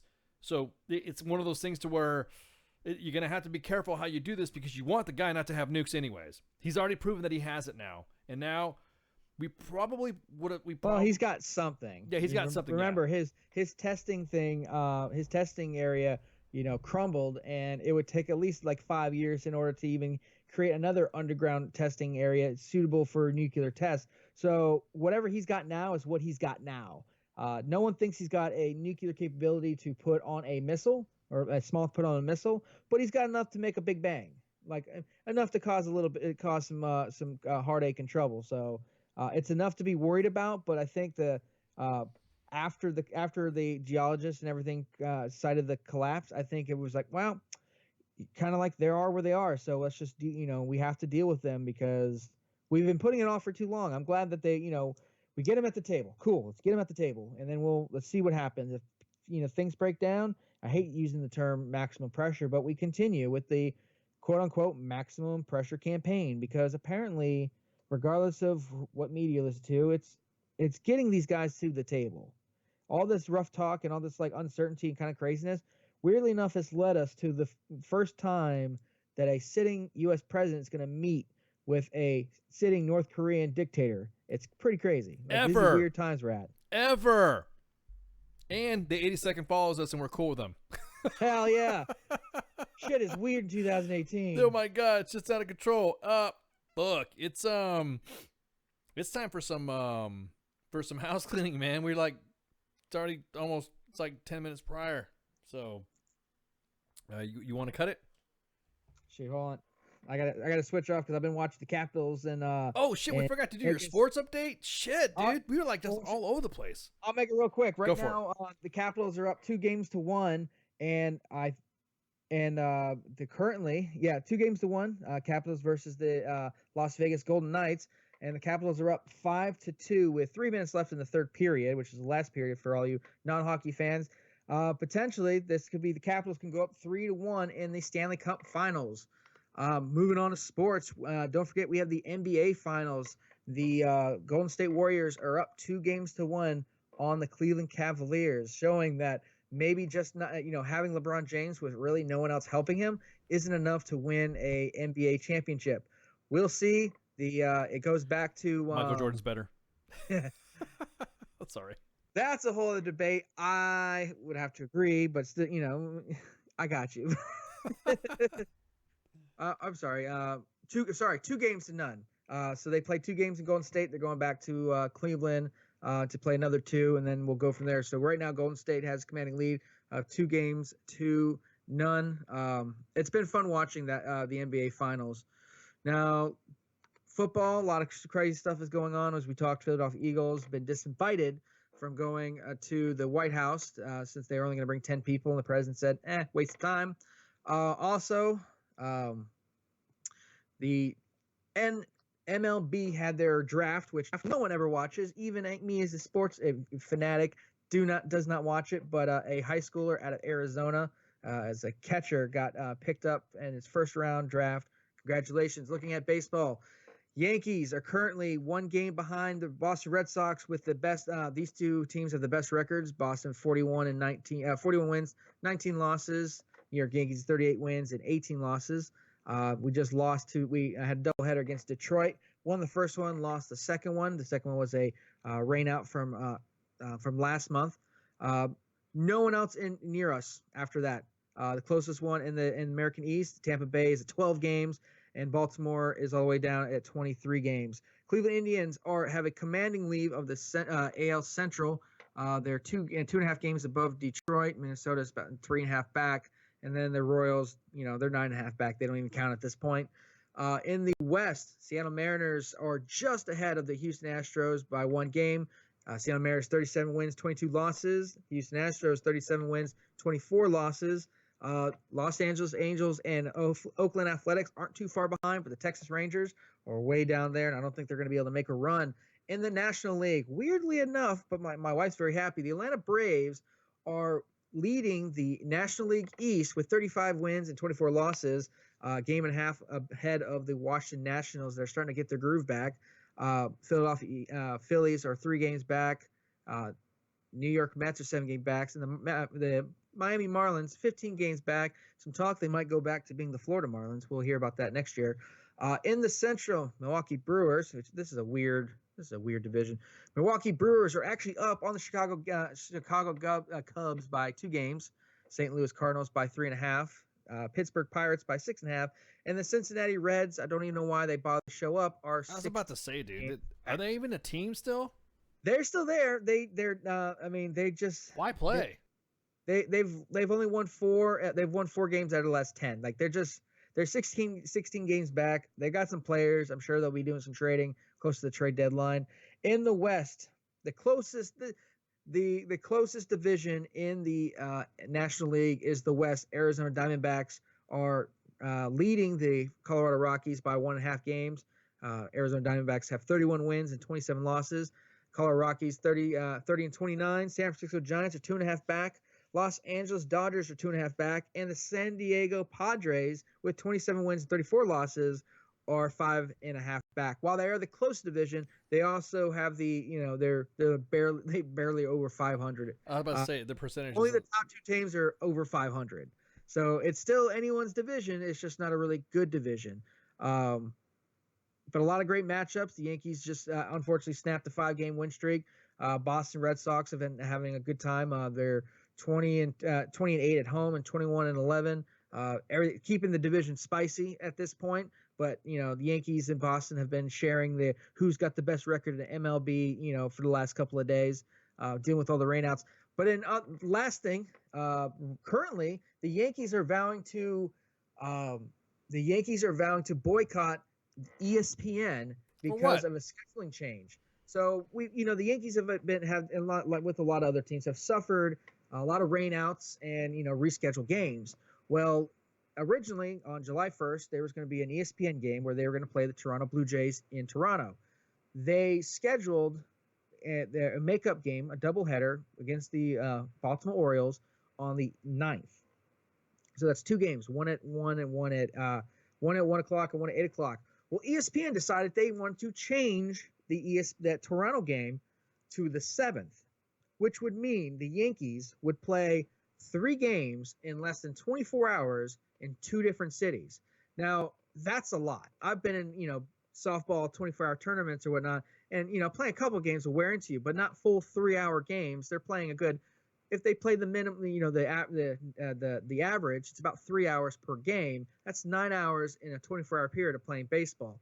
And the problem is they play at 7 o'clock in Toronto. They will not get into Baltimore till 5 a.m. So currently, the Yankees management team, Aaron Boone, which is kind of weird because he was on that Sunday night ESPN broadcast team before he became the manager for the Yankees. They reached out to the commissioner. They're talking with him. And the players have actually talked to the unions, and they're all working together to try to get ESPN to change because I don't think it should. I don't think a team should dictate to a broadcast company just because the New York Yankees plays and practices in fucking Florida does not mean you own, because that's what they do in Florida. In Tampa, because they have their training place there, right next to Raymond James Stadium in Tampa, and they have injected so much into the community. They've almost been like, hey, well, we paid for that shit, then you need to deserve. It's almost like people there are Yankees fans, but they're from fucking Florida de facto due to the fact of what they do in the community. If that makes any sense. The problem is it's not the fact that they wouldn't have scheduled if ESPN would have, if they would have known that ESPN was changing for the 7th, they wouldn't have signed up for that doubleheader with the Orioles on the 9th, because that's I'm sorry, that's a lot for a baseball team and for a product. They wouldn't. The big thing was there was a set schedule. They said, okay, we'll agree to do a doubleheader on this date. And now ESPN wants to change, and it's going to put three games against their two division teams. That's a lot. That's quite a bit that's an ongoing issue. There have been calls to boycott ESPN until they make a change, to the point where they said they will not play in Toronto for that ESPN game, and they'll just take the loss. Like they're not even worried about it. So that's what's going on with the news. That's Flash with your sports update. Stay to all WTF Nation Radio stuff. We got all kinds of crazy things. And LeVar Ball's telling everybody to stand the fuck up or get out. I love that. That's funny. I love it. It's the organization. Exactly. It's the organization. Exactly. Well, no, what it is that he has seen how real life is when him and his kids are playing overseas in Europe, and how they see sports different than what we see. Actually, you have to be good overseas to play, and then you get paid meagerly, or not paid meagerly. You get paid okay, but you don't get paid as much as American sports stars. And over here, we have average fucking players, and they get paid a exorbitant amount of cash. You know what I mean? So, what's going on for cleanup or for fucking house cleaning?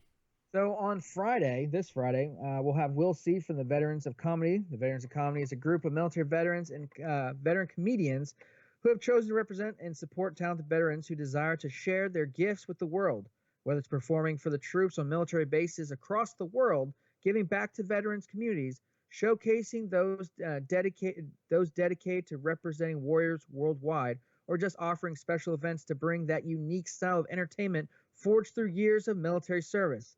The Veterans of Comedy bring veteran comedians to the front lines of the entertainment stage. Will C. is a veteran of the U.S. Air Force, the Marines, and the U.S. Army Reserve.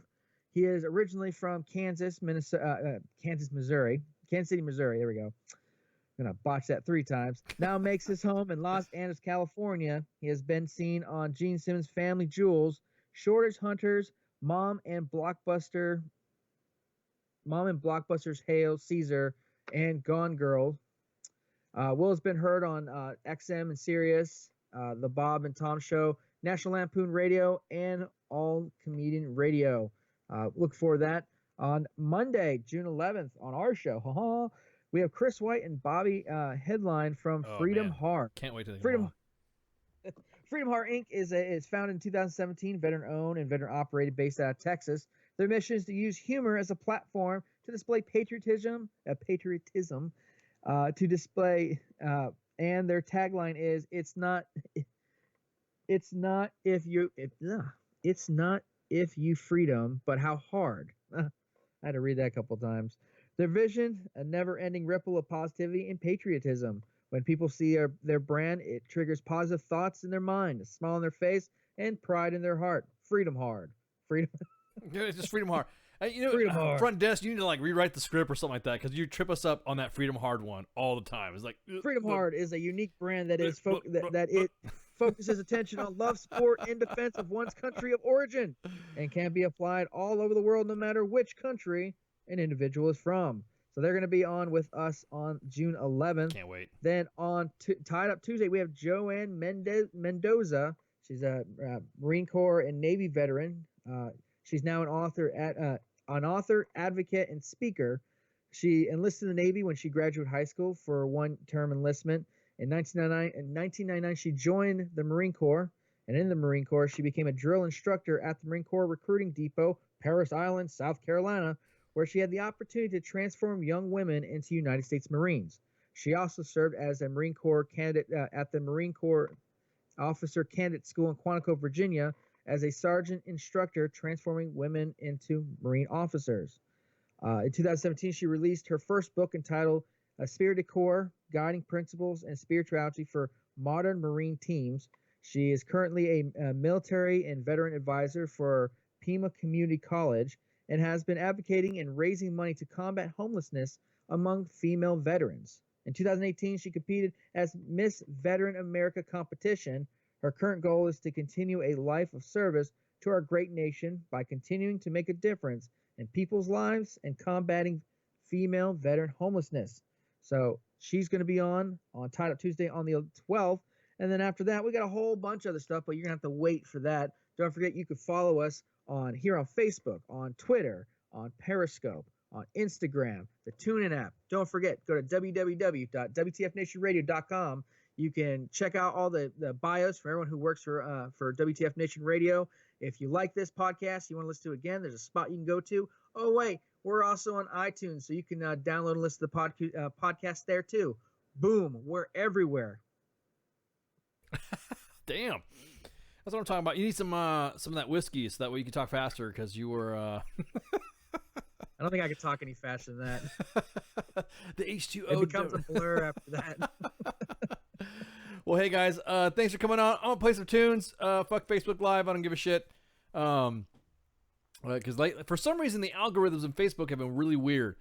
For many shows, I've been playing stuff that has never been pinged on the Facebook Live algorithms. Then all of a sudden, recently, just started getting pings. And I'm like, you know what?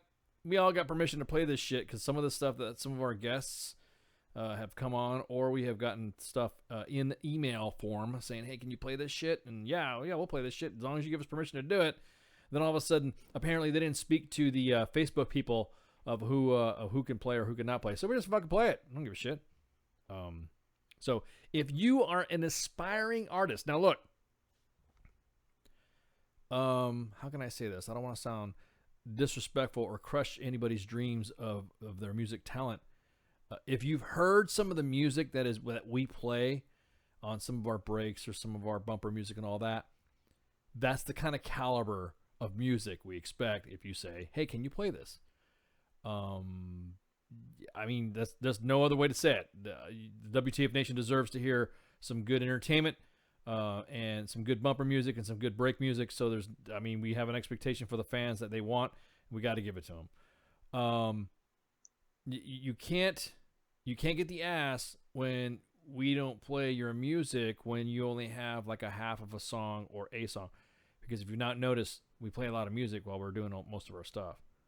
So take that in consideration, and then drop us a freaking a message in the inbox at the send us a line. Yeah, we'll play it. If it's good, we'll play it. We'll play. We got you. Yeah, and I will say if it meets the standards of because there's some people that we have gotten some stuff that would not be it would not be for us to play it. Does that make any sense? I mean, it's not like I don't know. It's harder to find. It's not. I don't know. There's just some stuff that we like or don't like, or whoever grabs it doesn't grab it. It's not. Don't take this the wrong way. It's just like you go into a country station and all of a sudden you're pissed off because they don't play rock. That's just the way we are. So, anyways, with that, y'all have a good night, and thanks for joining us. Don't forget we got a show every night. Thursday through Tuesday. Our Wednesdays, our weekends are the Wednesdays. Those are our Donzas. Donza Day. So tomorrow we're going to have Minx and Great Cloud, which she's going to talk about the cake ruling. You all heard about the cake ruling, right? Because we were going to go into that day. But even with my fast talking ass, still didn't fucking get enough time in to talk about the Supreme Court ruling 7-2 on the homosexual cake. So now that I've dropped that one on there, I'm not going to go on another tirade for that because that's going to be Minx and Great Cloud tomorrow, Tuesday. Wednesday's the Donza. Thursday is Sergeant's Time with myself and an occasional Great Cloud, an occasional Doc Madness. People join in there sometimes. You even get Spurs and they all come and join me too. Friday's Friday Night Freedom with Pooks and Minx. And then Saturday Night Savagery with Jay Reddy and freaking Pookie. God, dude, my head, I'm like looking at multiple screens right now. And then, of course, we have the Kicking It with Cause on Sunday. Kicking It with Cause. With Cause and the Owl every Sunday. Our shows run from 20 to 2300. Sometimes I go over, sometimes I go short. You never know. Just shit happens, depends on what the mood is and how we feel the atmosphere and ambiance for you guys. But we always want to make sure we provide you guys quality entertainment for the veteran community. Active duty and retired. Thank you all for joining. Shots. Everything stated on WTF Nation Radio is to be considered the opinion of the person that stated it, and not an official representation of WTF Nation Radio or U.S. Army WTF Moments. Price does not include tax, title, or license. Some assembly required. Each item sold separately. Batteries not included. Objects in mirror are closer than they appear. If conditions persist, contact a physician. Individual results may vary. Keep out of the reach of children. Avoid prolonged exposure to direct sunlight. Keep in a cool, dark place. And please enjoy the show. Shots. The voice of U.S. Army WTF Moments. This is WTF Nation Radio. It's a hell of a thing, killing a man. You take away all he's got, and all he's ever gonna have.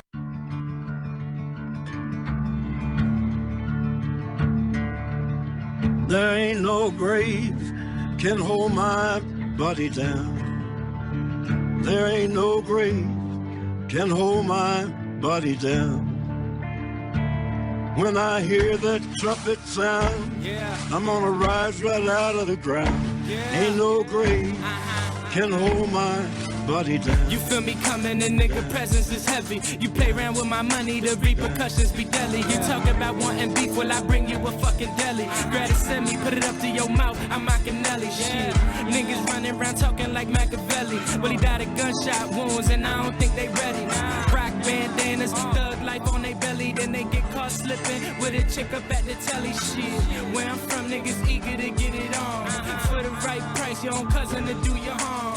Hit your ass up, leave you laid out and be gone. Then go to your funeral and be hugging on your mom. Still the same, my nigga, ain't nothing different. Niggas still hating and still snitching.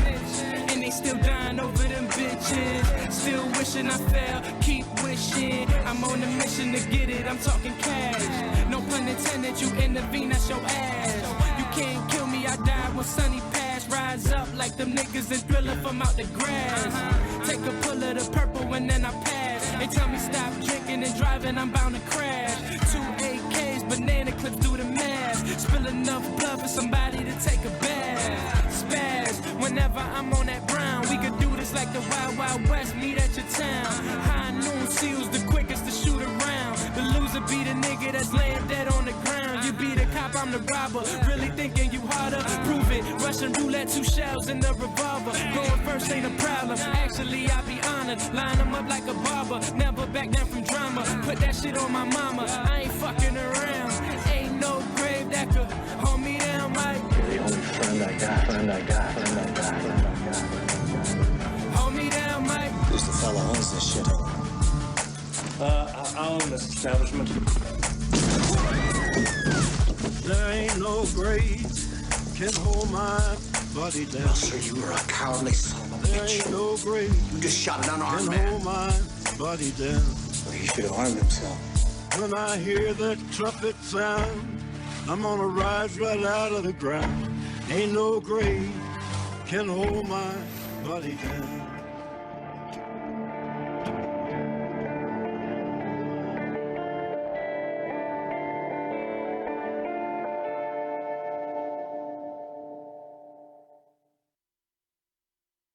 The fake media tried to stop us from going to the White House, but I'm president and they're not.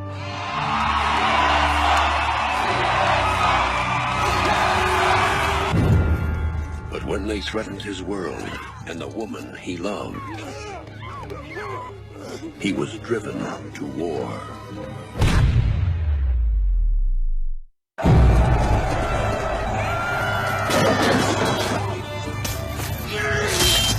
I don't like them putting chemicals in the water that turn the friggin' frogs gay.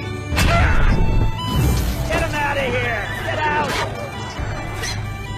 Go home to mommy. Go home. Bye.